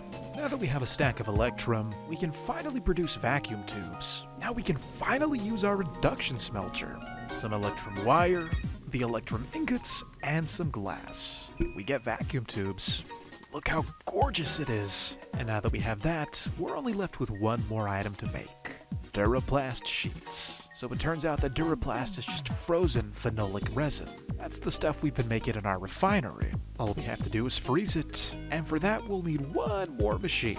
But before we start that, let's go ahead and check on our little project. I have high hopes that this thing has been working. Judging by the crimsite backup, I think it's safe to say it worked. 2,048 crimsite? Oh my goodness, we are in business. I will just go ahead and borrow this. We're gonna have so much iron. Okay, so we have our crimsite drawer right here. I'll go ahead and add the brass funnel, and now it's automatically crushing all of the crimsite, one stack at a time. Alright, so that's all the crushed iron we've got. Now, you may or may not have already guessed that we have a bottleneck. It takes way too long to produce steel. Now, we kind of already have a process going on here, but come on, look at that number. What's better than 1 blast furnace? 3 blast furnaces. Well, let's get started. We'll put them right here. Alright, here we go. 1, 2, 3. Okay, so the steel setup is complete. Let me show you how it works. Now, before I show you, I just want to preface that I didn't use any new tech aside from one thing, those wires over there. They're just relaying power because these flux ducts are kind of expensive. It all starts right here at what I like to call the post office. So the iron and coke coal chest, these are the outbound chests. I'll go ahead and throw in some iron in here. As you can see, the frog sent it on its way. This package is going to go down this very long chain conveyor until it reaches these frogs here. The iron is packed, it goes down this belt, and enters one of these funnels. And then from there, the process is more or less the same. And then once the steel is made, it comes out the back, goes down this belt, and enters this funnel, where the deployer squirts it with water, and it either becomes steel or cracked steel. After that, it gets packaged, and then the frog, it just ships it away. And there it goes, our beautiful steel ingot, which I can happily collect back at the post office where it waits for me in this chest. Here's the newest batch coming in. We've upgraded our steel line. Now that we have this set aside, we have to make a new machine, this one known as a blast chiller. This thing is essentially a freezer. We can put anything in here and it'll freeze. In this case, the main reason we want the blast chiller is because we're going to be making Duraplast. Let's freeze some resin. First thing I have to do is make a new blueprint. Next, we'll craft some wire cutters. Then, with 3 steel plates, we'll go ahead and put them in the engineer's workbench with the wire cutters. We're going to go with this one, the metal mold press. Alright, this thing is charging up with power. Let's go get some resin. Then I think we just pour it in. Okay, this thing is definitely freezing it up real quick. With 2 buckets, we were able to make 8 sheets. And now that we have our Duraplast sheets, we can finally move on to the next big step, our advanced components. And once we have that, we'll finally be able to make renewable gold, plus one of the next eyes. As you can see, we have all of the items we need. Let's go ahead and dump the sheet on there, and now as you can see, the component is being assembled, and here we have the finished product, which completes our quest. With this achievement finally complete, we've unlocked the second half of Chapter 4. Thank God. Let's make some gold. Let's craft a centrifugal separator. That one really rolls off the tongue, doesn't it? Alright, we're gonna eventually have to organize all of our little mini machines here. It's kind of looking messy. So with this, somehow we're supposed to be able to make gold. So here's how the process works. We have to make something called confusing powder, and for that we need dust, which we're already automating with the igneous extruder.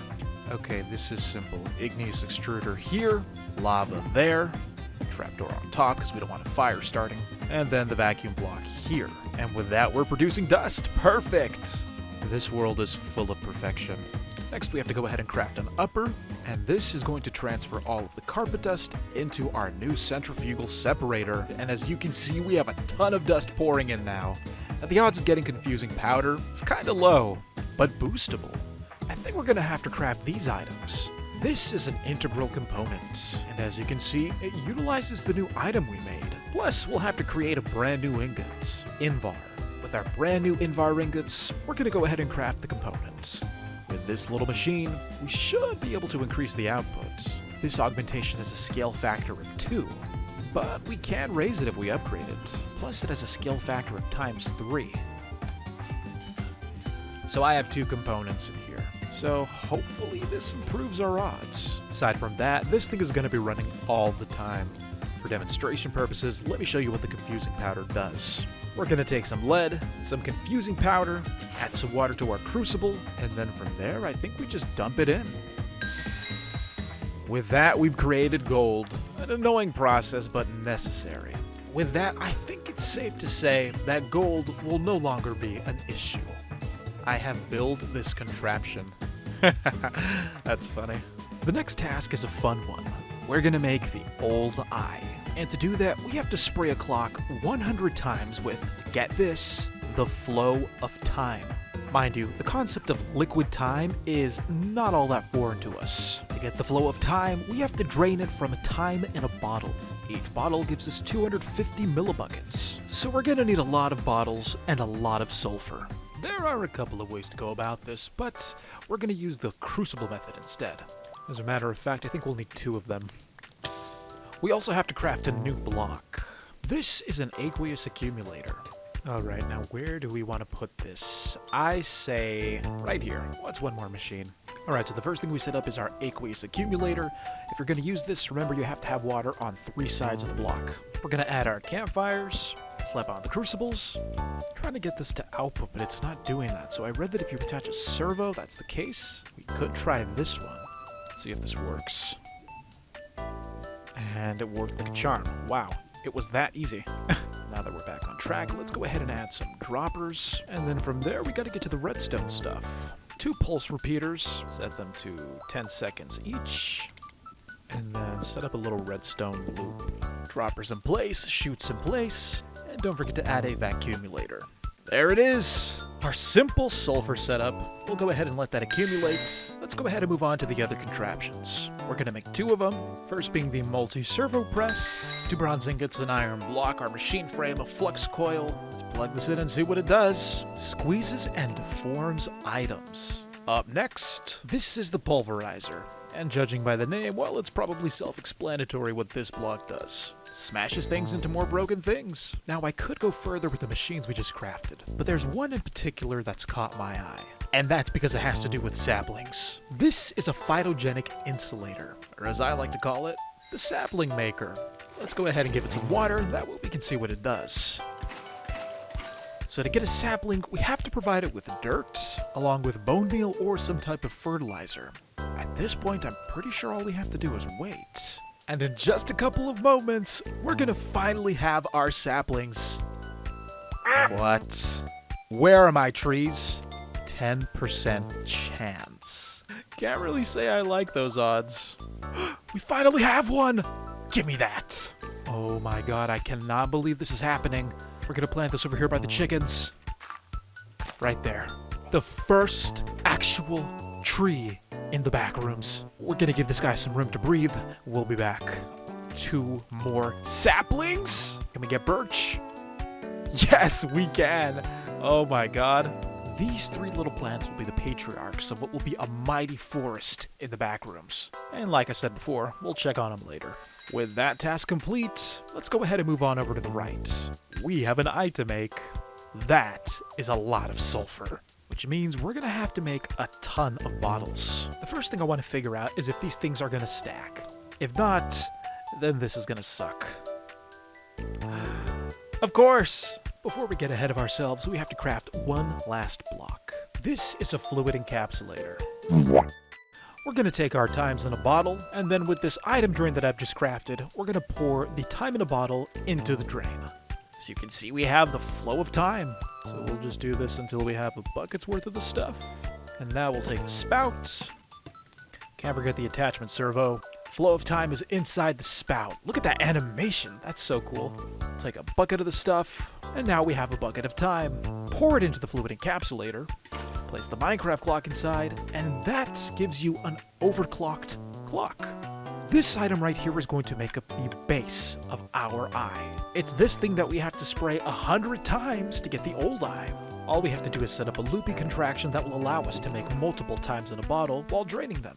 We're gonna have to make mechanical crafters. The mechanical crafter is exactly what the name implies. It's a machine that crafts for you. You can configure the crafting grid to make any item you want.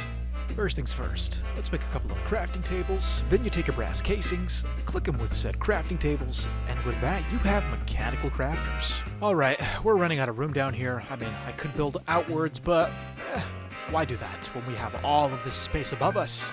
I'm gonna go ahead and build a second platform. We'll start with this.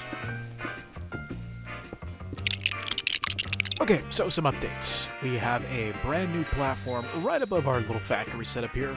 We have a ladder made out of some ash alloys, extremely cheap to make, only one alloy for 2 ladders. And we upgraded our steam engine. All we had to do was add more fluid tanks and that was it. Now instead of 49,000, we have a stress capacity of 65,000. Just what we need to make our new setup. Okay, so this design is as simple as it gets. 2 chests. Then you're going to place your mechanical crafters. 2 item drains. Make sure that the bottom crafter is pointed towards the item drain on both sides. And then another pair, they're going to point outwards. 2 conveyor belts. One going to the right, one moving to the left. You're going to want these belts to move. Place some cogs above both mechanical crafters. Connect them to the conveyor belts. And of course, don't forget your uppers. Make sure they are placed above your chests and pointed towards the top half of the mechanical crafter. I think you only need 2 bottles for this. One in the left chest and one in the right chest. And with that, you've begun the eternal loop. Let's take a look and see what we have. The flow of time. But we're not done yet. Last step, or steps, a depot underneath, and don't forget your servos, that way the liquid time actually flows into the pipes and into the spout. Finally, the most important part, a clock of the overclocked variety. This needs to get sprayed 100 times with the flow of time.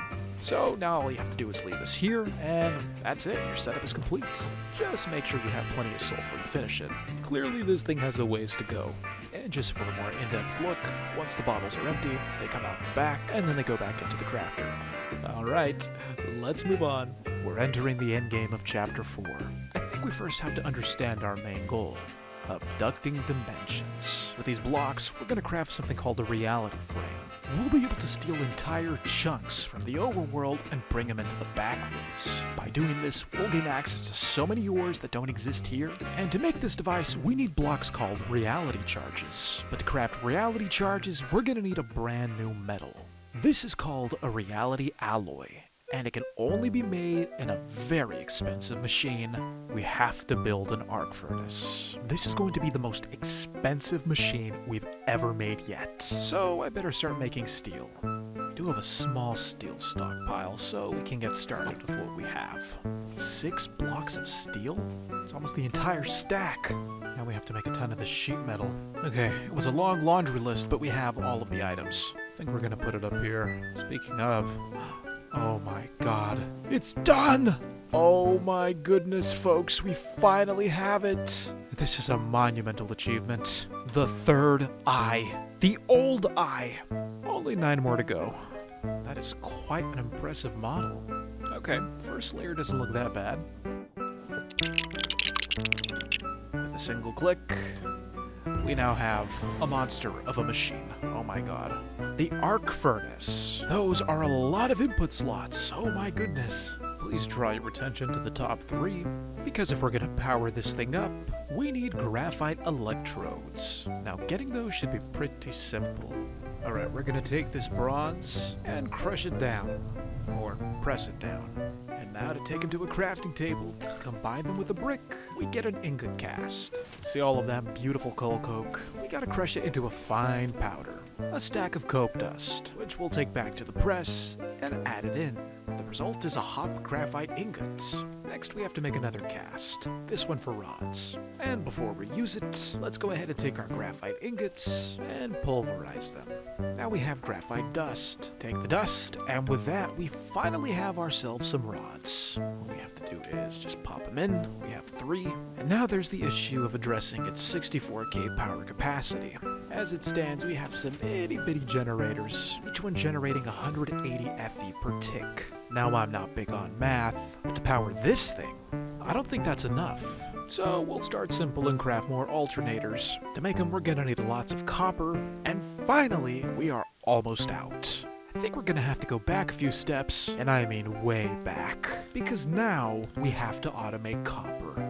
Lava, a catalyst, and a skulk block. That gives you viridium, and when you crush viridium, you get copper chunks. The fact that we have to use skulk to generate copper is one of the reasons I've been dreading this. Thankfully, we have a skulk deposit nearby, although it's here in this spider pit. First thing I'm gonna do, add plenty of torches. If I'm gonna be working, then I want to be able to see. Next step, you may notice that I have a ton of slabs in my inventory. I'm just gonna go ahead and outline the edge of this pit, that way the spiders can't actually climb out of it. Filthy, disgusting bug. Powerless when you can't climb. What the? You weren't supposed to be able to do that! Yeah, we're covering all of this. No! Just want it to work in peace. I hate spiders so much, man. So this is what we wanted. A pure skulk block. Let's get rid of these skulk veins. Now we'll go back and get the rest of the stuff. And look how close it is to the base. We're right here. We'll need our alchemy catalyst, and of course, lava. We have it all. Let's go ahead and set this up here. We'll go ahead and keep this nice and simple. And like that, easy peasy, we're generating viridium. We'll go ahead and set down a crate, a funnel, and of course the extractor. We'll just let this accumulate, and once there's enough, we'll make copper. And the only annoying thing is that every time I want to collect this, I have to come all the way up here. The idea is that I make more of those conveyor chains. If I could set up a system like this that takes it all the way back to the base, well then we're golden. The only problem is that this doorway is only 2 blocks high. Maybe 3, because I covered some with cobblestone. Still, I'm going to go ahead and make more of these conveyors, and maybe if we're lucky, the game will be a little forgiving and just allow these chains to phase through the wall. On a side note, the trees have finally grown! Oh my goodness, I never thought I'd be so happy to see something so simple like a tree. Let's go ahead and cut them down. I'm going to be so mad if the mod pack is altered any way the tree works. Oh, they can't drop saplings because you have to use the machine to get the saplings. That's gonna suck! Oh, thank God, they do drop saplings. Alright, we're in business. I'm thinking automatic tree farm, but not yet. For that, we want a few more saplings. And I planted them around the chickens, that way when they grow, the chickens won't be stressed out by all the heavy machinery we have. Oh, I'm sure they'll love it. It's safe to say we don't have to go hunting for furniture anymore. Okay, this is the true test right here. We'll start with 1, 2, 3, 4. I wonder what the limit is. Please don't be too far. Please don't be too far. Oh, it's too far. You know, I've been thinking a lot about how this world fits into the lore of the Backrooms. Not that this is canon or anything, but you know how the Backrooms is full of all of these weird levels and there's different stuff on each level? Well, what if the Backrooms all started out like this? Plain. Normal. Wallpaper. It's all the same. And then people like me, we added all this junk to escape. And that's what people who no-clip into the Backrooms end up seeing in the future, all of the stuff that we leave behind. Because I know there's some levels where it's all industrial, like there's I don't even know the level. It's called Pipe Dreams, and it's basically just one massive industrial level full of pipes and leaking stuff, and that's basically all that we're placing here, just a bunch of pipes and machines. Oh, it's gonna work. I think this is gonna work. We won't know until we send a package through. But the chains face through the wall, so that's a good sign. Wow, this ended up costing me more iron than I thought. We have the final link right here, and this should connect us to the rest of the system. Perfect. As you all know, I can't face through it. So, I wonder what that means for the packages. Alright, let's make more frogs. Okay, so this is our steel frog. As you can see, I added copper to his name. He's also going to receive copper. Let's go set up the system. Okay, so here's how we're going to do this. With this extractor, they will come out, enter the brass funnel. This could have been any other funnel, but this is what I had in my inventory. So yeah, we're extracting. We got our packager right here. It's too far. No. Okay, we'll bring it closer. Okay, how about this? Still too far? Fine. We'll bring it closer. Oh, man. Now I'm really worried if the packages are going to phase through. Okay, good. The frog is connected. Right there. Steel and copper. Because as soon as I'm done with this, as soon as I place down this redstone torch, we'll find out if the packages will go through the wall like ghosts. Come on, come on, come on, come on. Ah, ha, ha, ha. Look at that. These walls are no match for logistics. That's all I'm going to say.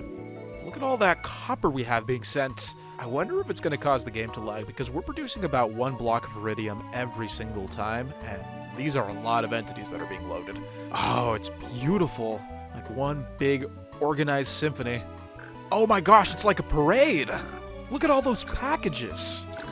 I was a little worried that the frog wasn't going to be able to keep up, but he's eating them all. Nice, we have all of our iridium here. I am going to modify the design. I don't want all of these boxes moving.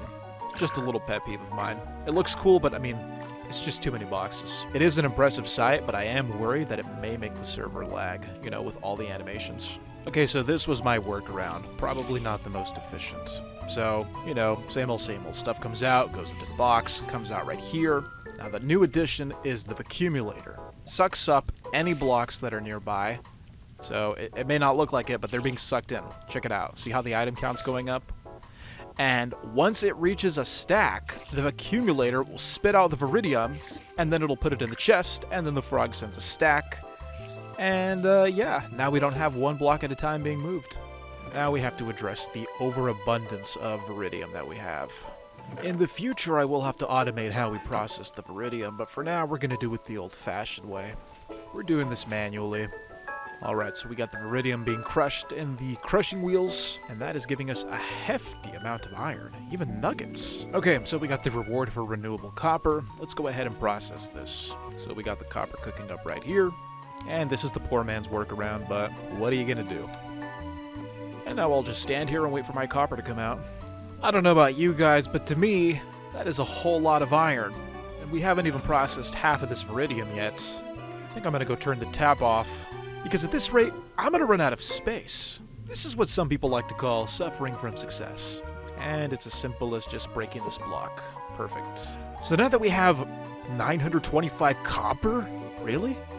We can craft all of the alternators we want. Let's craft some alternators. With this small army of alternators, we'll generate so much power, this beast of a machine will have its fill and then some. The next thing I want to craft, although maybe unnecessary, is an accumulator. See, when we're not using power, all of that potential energy is just being wasted.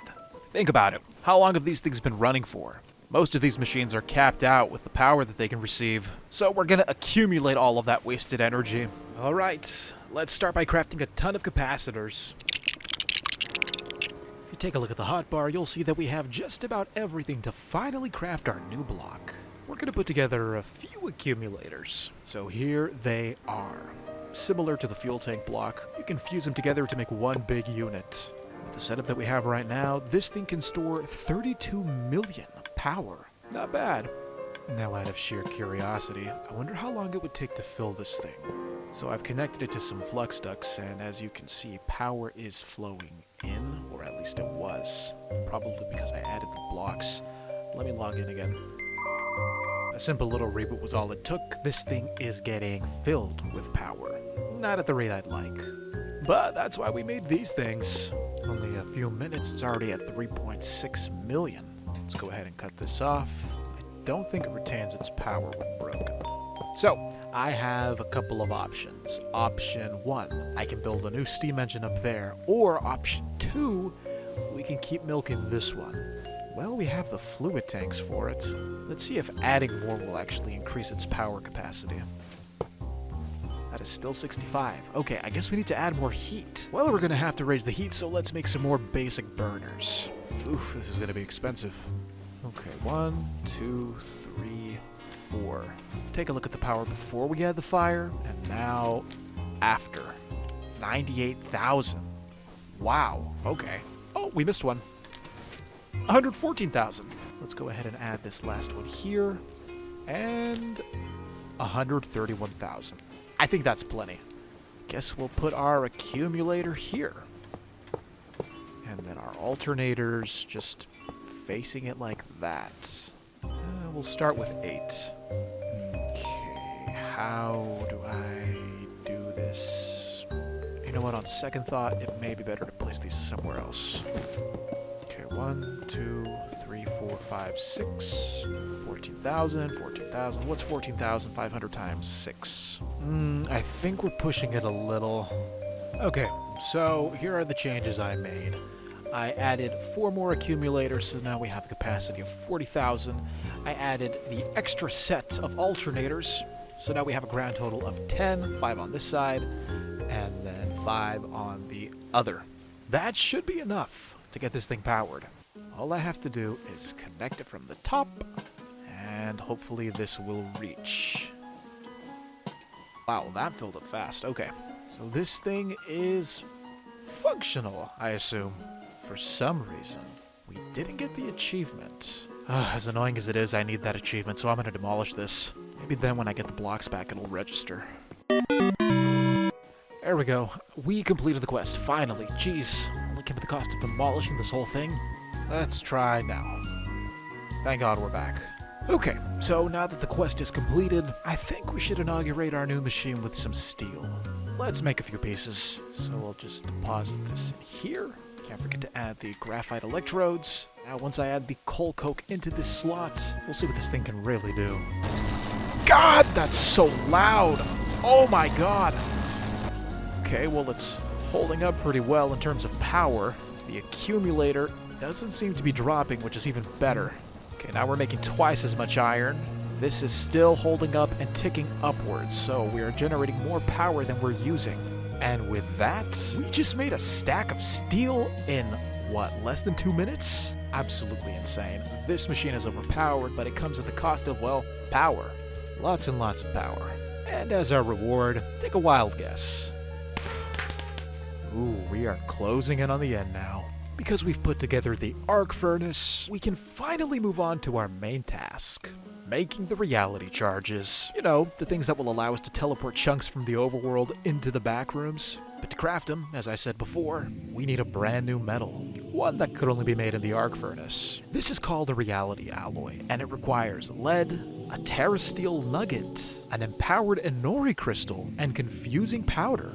The good news is that we have tons of confusing powder. As for lead, well, we have a nice stockpile right here. All thanks to our wallpaper machine, which at the moment is not running for some reason. As for the empowered Inori crystal, that's a little more simple. There are some annoying items we have to gather, but the crystal itself is just an iron ingot zapped with our atomic reconstructor. Just like that. You remember what we had to do here at the Empowerer, right? You place the crystal, then the items, and then they all shoot in the middle to make you a new item. Well, that's what we gotta do here, except it's a little more annoying. For example, getting this gray dye, very annoying. We're gonna have to grow more of these mystical flowers. Light gray dye? Well, I guess that makes sense when you're working with mystical light gray petals. Oh, here it is. Well, I'm all out of bone meal, which means I can't get flowers, so I'm on bone meal duty. I hate bone meal duty so much. We have 28 gray dye. Let's make some chalk. I don't know who came up with this crafting recipe, but thank you for making me do all this stuff. Now all we need are snowballs. 4 bronze plates and a slime ball. Let's add some water to the blast chiller. And now that we have the ball cast in there, we're producing 4 snowballs. Alright, we have everything we need. Cobblestone, buttons, gray dye, and snowballs. Plus our Inori crystals. Let's go ahead and empower this. 1, 2, 3, 4. And now we have an empowered Inori crystal. Perfect. Let's see if we can automate this a bit. Chests and some chutes. I think this is gonna help. We'll do one here, here, right there, here as well. Can't forget about that spot. Nice. And with that, I think we just automated the crystals. I knew we still have to stand here and collect them, but that's better than having to place every item down on each pedestal. You know what, let's automate that too. That way I can go AFK and look at memes. Just like that, and there we go. Thanks to this beautiful setup, we now have a stack of Inori crystals, the empowered kind. One more item to check off the list. Now remains the final task, Terra Steel. And to get Terra Steel, we're gonna have to do a lot of stuff. Okay, we are diving back into Botania. Thankfully, the mod pack doesn't leave us high and dry. There is a quest related to this. Okay, I'm seeing a lot of expensive blocks and runes, each with their own crazy crafting recipes. Plus, we're gonna have to make lapis again. Well, we do have one lapis. If I remember correctly, making this was very annoying. Sulfur, then blue dye, then stir twice. You need 3 blocks of this stuff. We also have to make an empowered palace crystal, and to do that we have to zap lapis. On top of that, we have to empower the crystal with 3 prismarine shards. Thank God we can get them by zapping quartz. Here we go. We have 1 empowered palace crystal. That only leaves us with 1, 2, 3, 4, 5 different types of runes. Oh my god. Thankfully, we have one of those runes lying around somewhere from one of our previous tasks. Speak of the devil. So that eliminates having to make one of them. Alright, we'll start with the rune of fire. But first, let's make a mushroom. Simple process, really. Mana powder, ash, mystical red petal, bone meal, wheat seeds. Now we have 1 red mushroom. So let's use the garden cloche. I'd use dirt, but that's not gonna work. We gotta make podzol. And to make podzol, we need compost. To do that, we're gonna make a batch composter. I don't know what this does, but people said we could get podzol from it. Alright, so we got a ton of berries from our berry farm. Guess we just throw these in.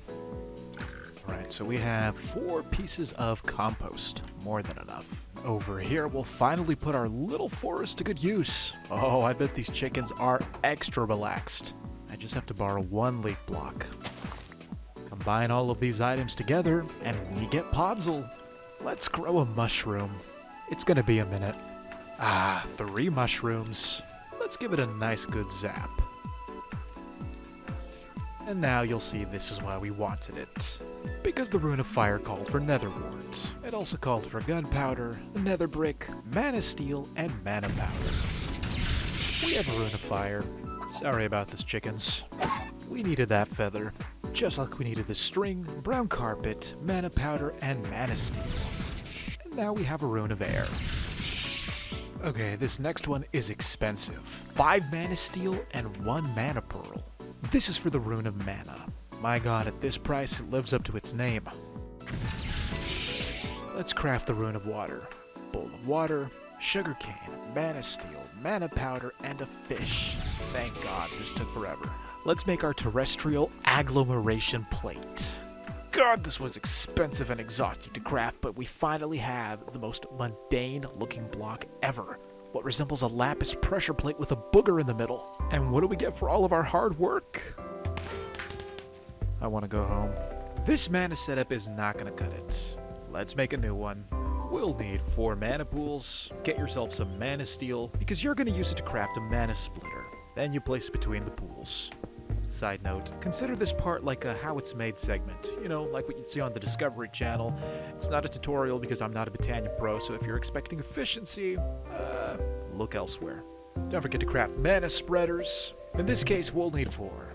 And then you bind them to the mana splitter in the middle. The name of the game is speed, so we're gonna have to craft a mana lens, upgrade them to velocity lenses, and now with the lenses, I'm gonna put them on each mana spreader. The idea is that they'll shoot a lot of mana at a rapid pace. Next is the tough part. Let's make a flower that eats TNT. We're gonna have to make 2 types of runes. The Rune of Fire, which we've already done, and a Rune of Wrath, made of 2 mana diamonds, a Rune of Earth, and a Rune of Winter.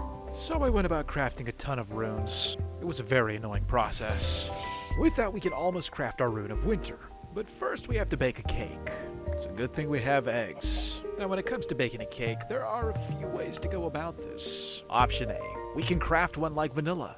Option B, we can do it the create way. First thing we have to do is craft a cake base. We need to summon a cow. Something interesting I noticed is that to get the cow, we need grass, which means we need a grass block, which we get, well, from squirting water onto dirt. And seeing as how we have a little forest here, only makes sense that we add the grass. Feels just like the overworld. Well, almost. That's because we're still missing grass. At least we were. 1 leather, 1 grass, 2 of these crystals, and some charcoal. Oh, there he is. I'm just gonna take this from you. Thank you. Okay, so we'll use this spout temporarily. I'll put a pipe here, fluid tank there, and then we'll add the servo here. Perfect. Now that we have the milk spout, the next thing we have to craft is the cake base. An egg, 2 sugar, and some dough. Just so happens that if you take wheat and you grind between crushing wheels, you get something new. You get flour. Rinse it with some water, and eventually it's converted into dough balls. We have all the ingredients to make a beautiful cake base. 1 egg, 1 dough ball, 2 sugar. Perfect. We have a cake base. Just so you guys can get a better view here, these cakes are now baking with the campfire inside. All that's left to do is frost them with milk. You'd think it'd have to be frosting, but yeah, I guess milk checks out. And with that, we have cakes. 5 cakes in my inventory with plenty more on the depot. Let's go ahead and craft our Rune of Winter. 4 runes of winter. Okay, let's make a Rune of Wrath, which means I need at least 8 mana diamonds. I only have 4 diamonds on me in a jukebox. I guess we deserve a little brick to go explore and find more. Oh my god! I hate these things so much. And like that, we've looped around and we are right back where we started. Incredible. Ah, target sighted. 1 jukebox, perfect. Jukebox number 2. That is a different end portal. Just found another one. Oh, he's looking right at us. And this is completely new. This is like a skate park? Yeah, this is supposed to be some type of weird, freaky backroom skate park. To be honest, I thought we were done seeing new structures. This is a pleasant surprise. We could try it this way. Hopefully that connects. Never mind. That's also blocked. You know what, let's put something to the test. I'm not entirely convinced that I can't break that. I got the husk head. Oh, he veered right through the lava. We gotta get to the high ground. Get back! I can't stand close calls like that. These enemies are a little more difficult this time around than last time. I don't know what it is, but it's like they're everywhere. They're more common.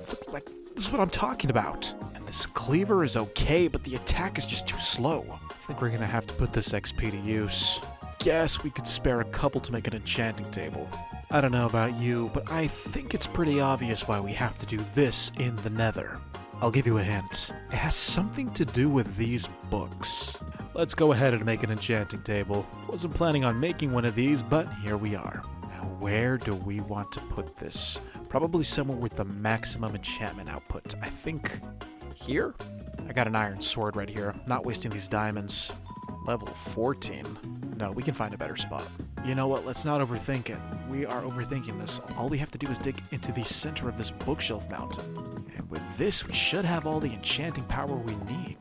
You know, I was gonna save this lapis. To make the terra steel, we have to build an altar with the lapis base. But I guess priorities are priorities. Let's see if we can get sharpness 2.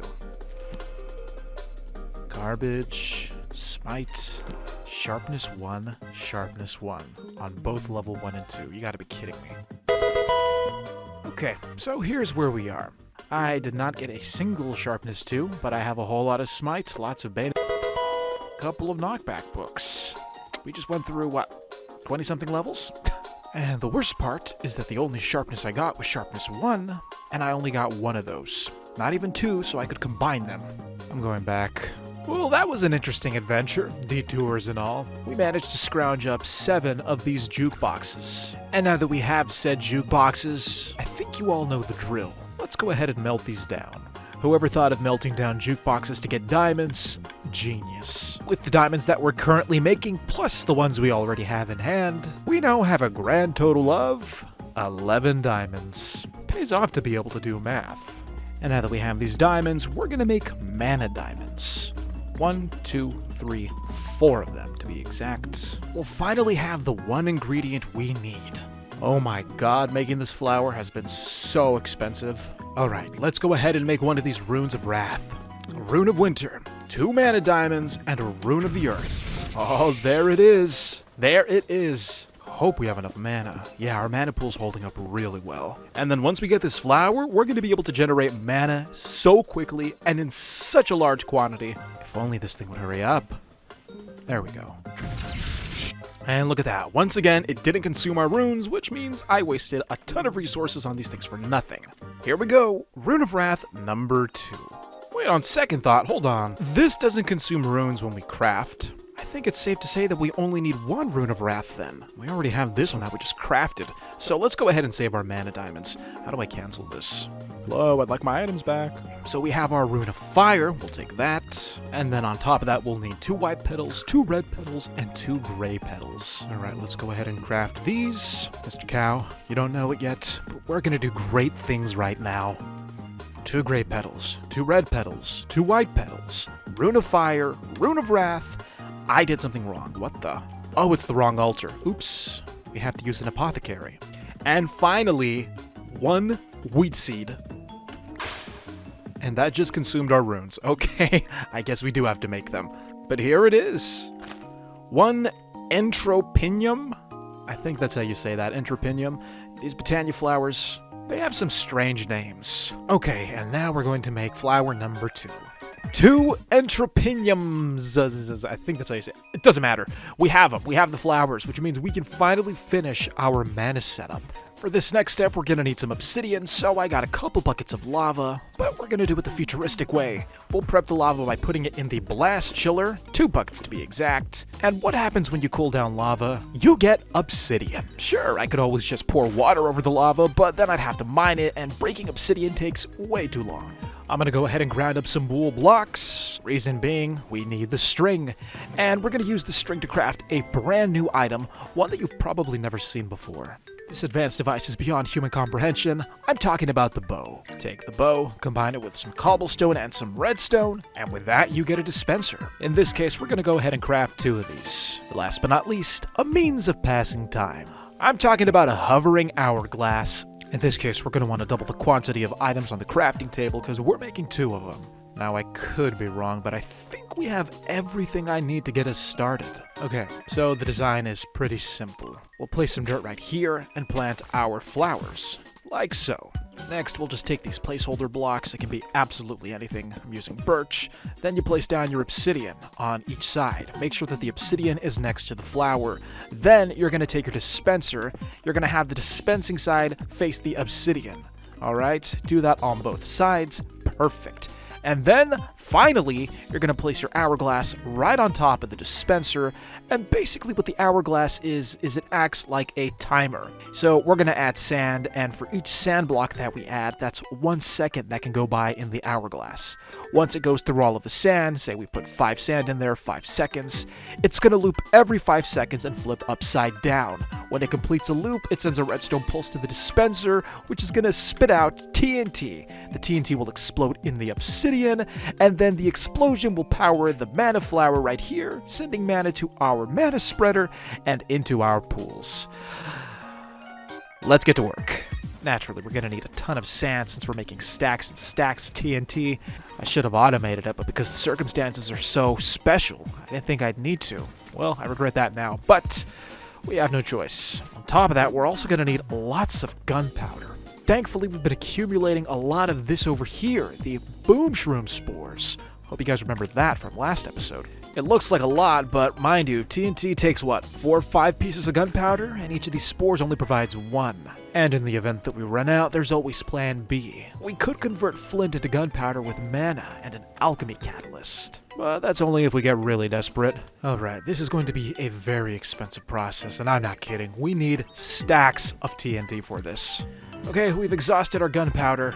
I'm gonna go ahead and collect this alchemy catalyst, and then with this mana tablet that I just made, this thing is essentially a sponge that's gonna suck up all the mana in this pool, and you'll see why right now. So I'll just drop it in, and as you can see, all of the mana is being transferred into the tablet. And it is just about full. We'll put an alchemy catalyst here, a new mana pool right there, and now let's dump the tablet back in.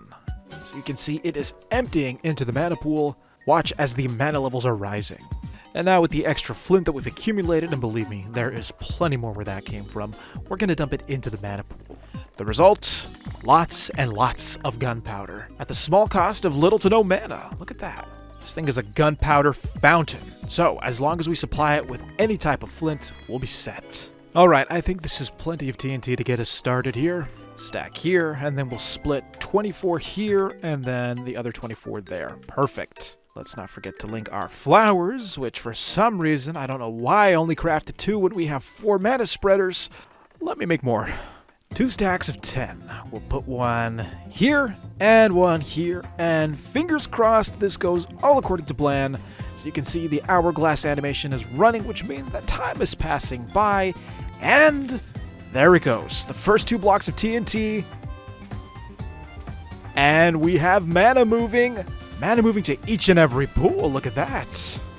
Now all of them are going off. It's like a mana fountain. Oh my goodness. And it's timed so perfectly that when these stop running, the TNT explodes again, setting them off, so we have a nice continuous cycle. What I'm trying to say is, there isn't a moment that goes by where mana is not being generated. The question is, will this be enough TNT to fill all of these mana pools? I seriously hope so. Alright, let's take a look at our mana levels. And just as expected, they're pretty low, but like I said, we're splitting one solid stream of mana amongst 4 pools, so it's gonna be a while. Although it is safe to say we're one step closer to getting that coveted item. It won't be long now until we're making Terra Steel. So how does one pass the time when generating mana? Well, we're gonna need more TNT. How about we start by automating gunpowder? And by gunpowder, I mean flint. The best and guaranteed way to get flint is by grinding gravel in a millstone. Honestly, I'm surprised we haven't made one of these yet, seeing as how useful they are. All we have to do is place a casing down, click it with a cogwheel, and with that, we have a millstone. Alright, how do I want to go about this? Fingers crossed this doesn't explode. Of course it did! Alright, so we will have the cobblestone come out from there, it'll get ground up in the crushing wheels, come out as gravel, and then the gravel will enter this millstone. Let's go ahead and add the funnel right there. We'll add a shaft, a gearbox, and then a cog. Perfect. Although it's not spinning as fast as I'd like it to. Not to worry, we can probably address that. Although my fear is that this will get overstressed. So let's go ahead and add some more fire. And then a large cogwheel here. That's more like it. Now we'll set it so that only flint comes out, and I think we're good to go. And with this, I think we've automated flint. Well, somewhat automated. So it looks like 1 stack of TNT in each dispenser yielded us 25% of the mana pool being filled. Not bad, which means we'll need a total of 6 stacks of TNT. 3 stacks here, 3 stacks there. Maybe 7.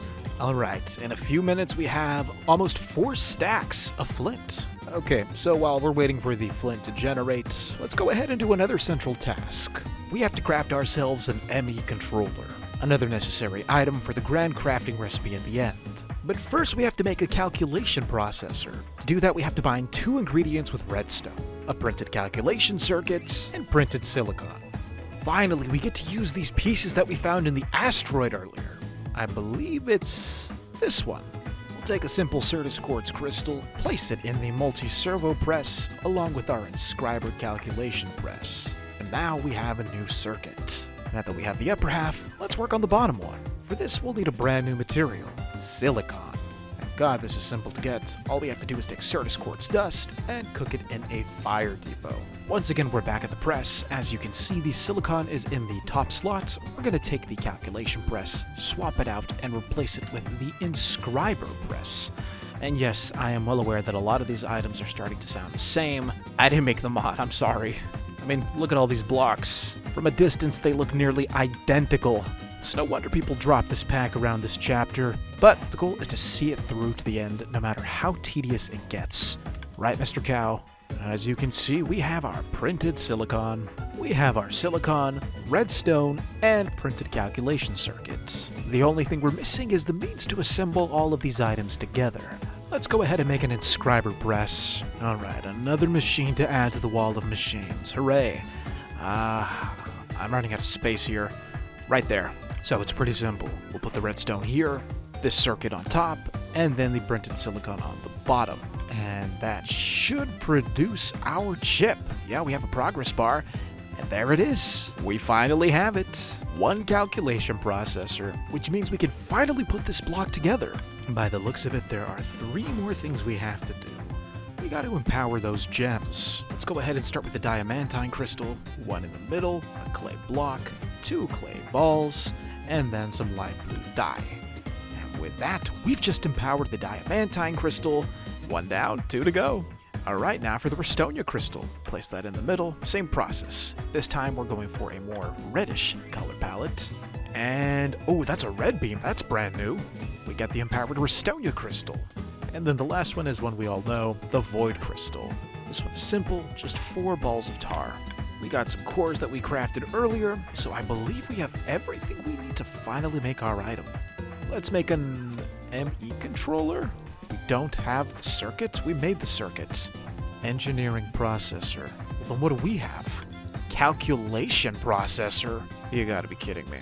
Recipe looks the same, but the top part requires printed engineering circuit. What is this made out of? Of course, a diamond.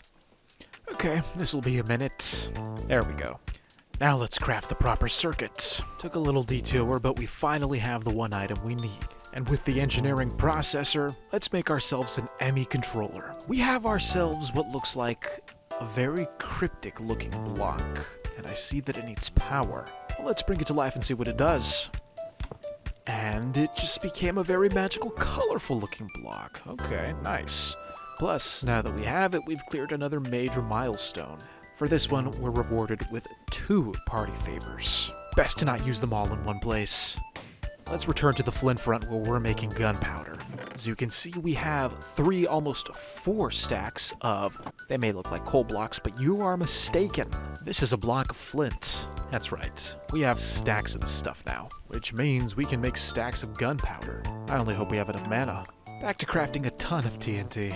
On second thought, I think we have enough TNT. Alright, let's supply these things.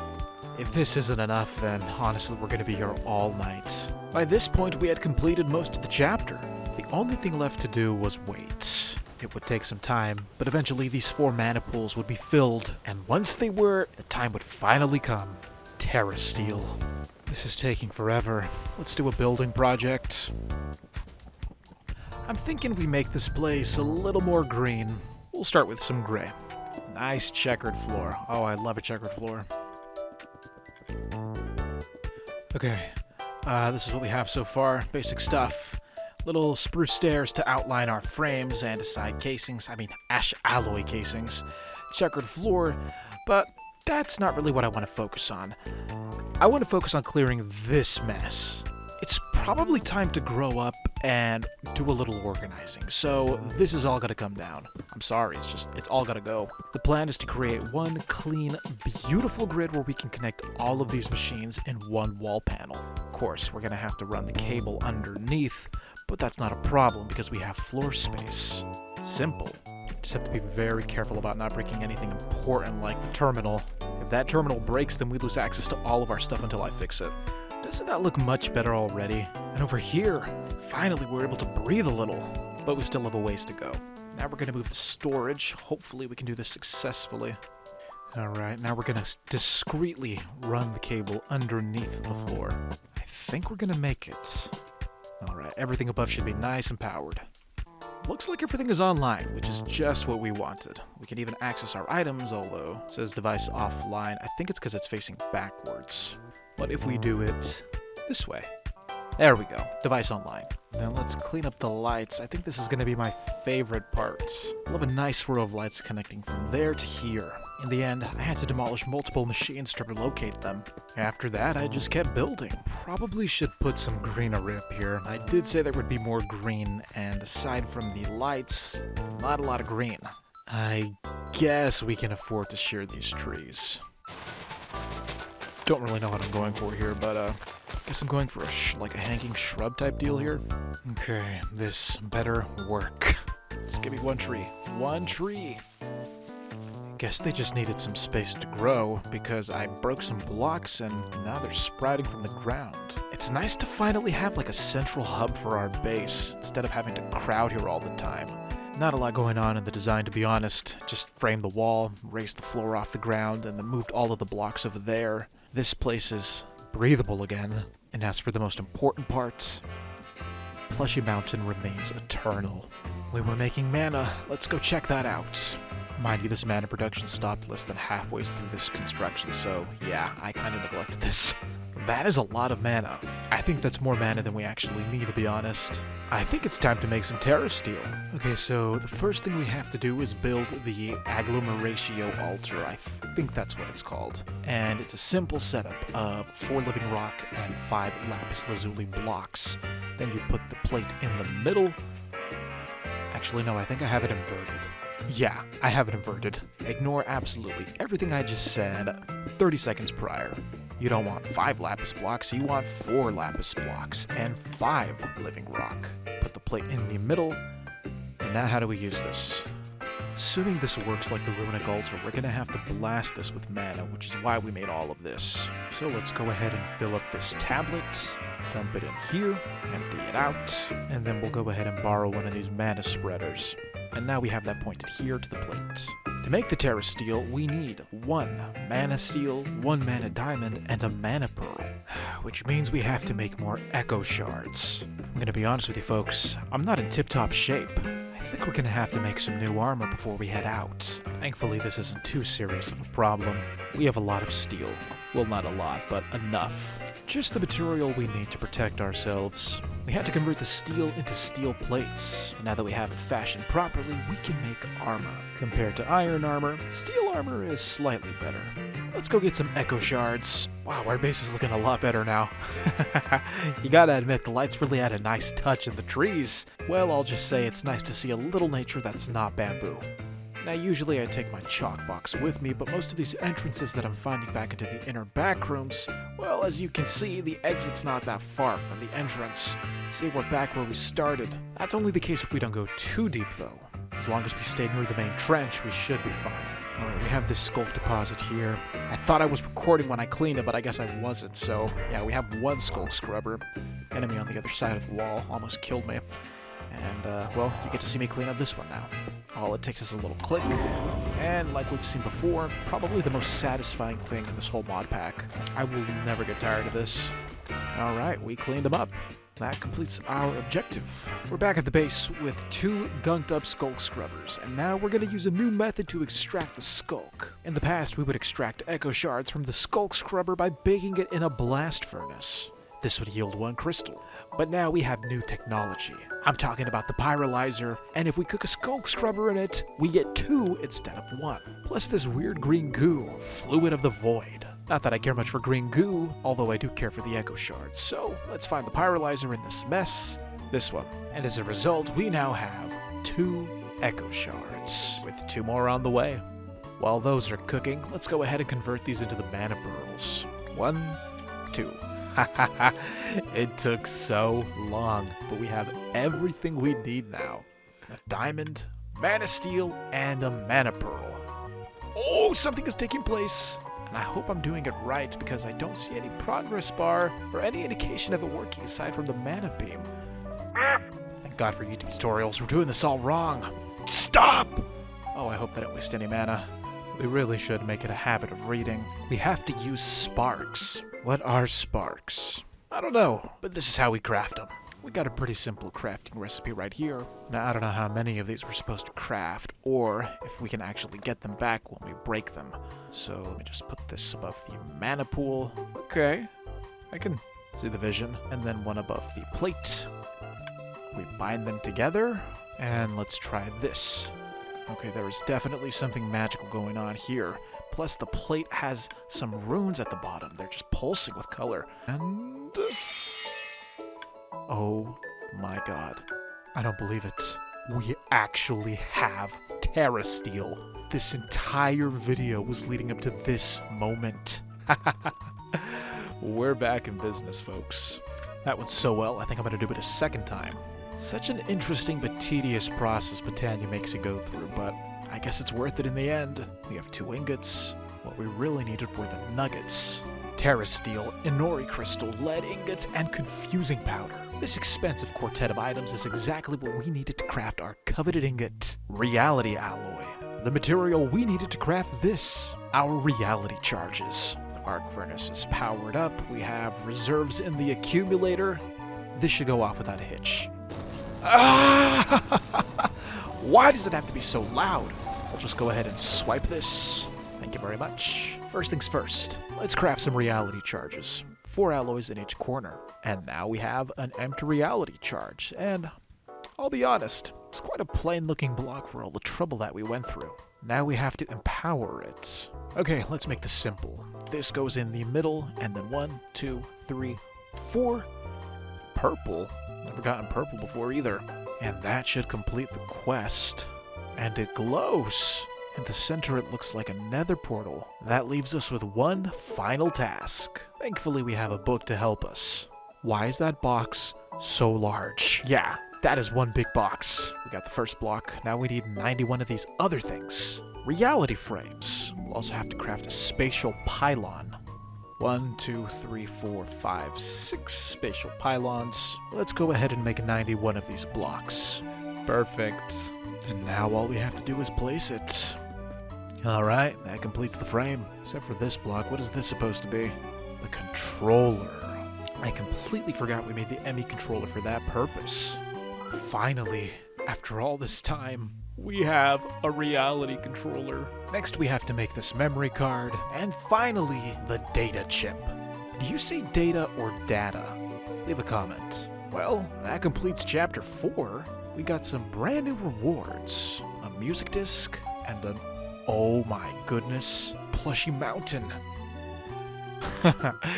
This may be my favorite one yet. Let's go activate this thing. Not sure what we're supposed to do, but I think we just have to give this a click. Oh my god. Something is happening. Interesting animation we got going on here. Am I supposed to do something? Oh! Oh my god. We did it. We actually transferred a chunk of the overworld into the backrooms. I was gonna say I'm speechless, but to be honest, I have a lot to say for someone who's speechless. We have ores, dripstone, lapis, iron. This is insane. Well, that's gonna be it for today's video. Chapter 4 was an absolute monster, and I expect Chapter 5 to be no different. We didn't get as far as I liked, but that's okay. That means we can just adventure a little more in the next video. Don't forget to leave a like, a hype, and please share your thoughts in the comments below. I will see you in the back rooms. This has been Doublesal. Have a great day.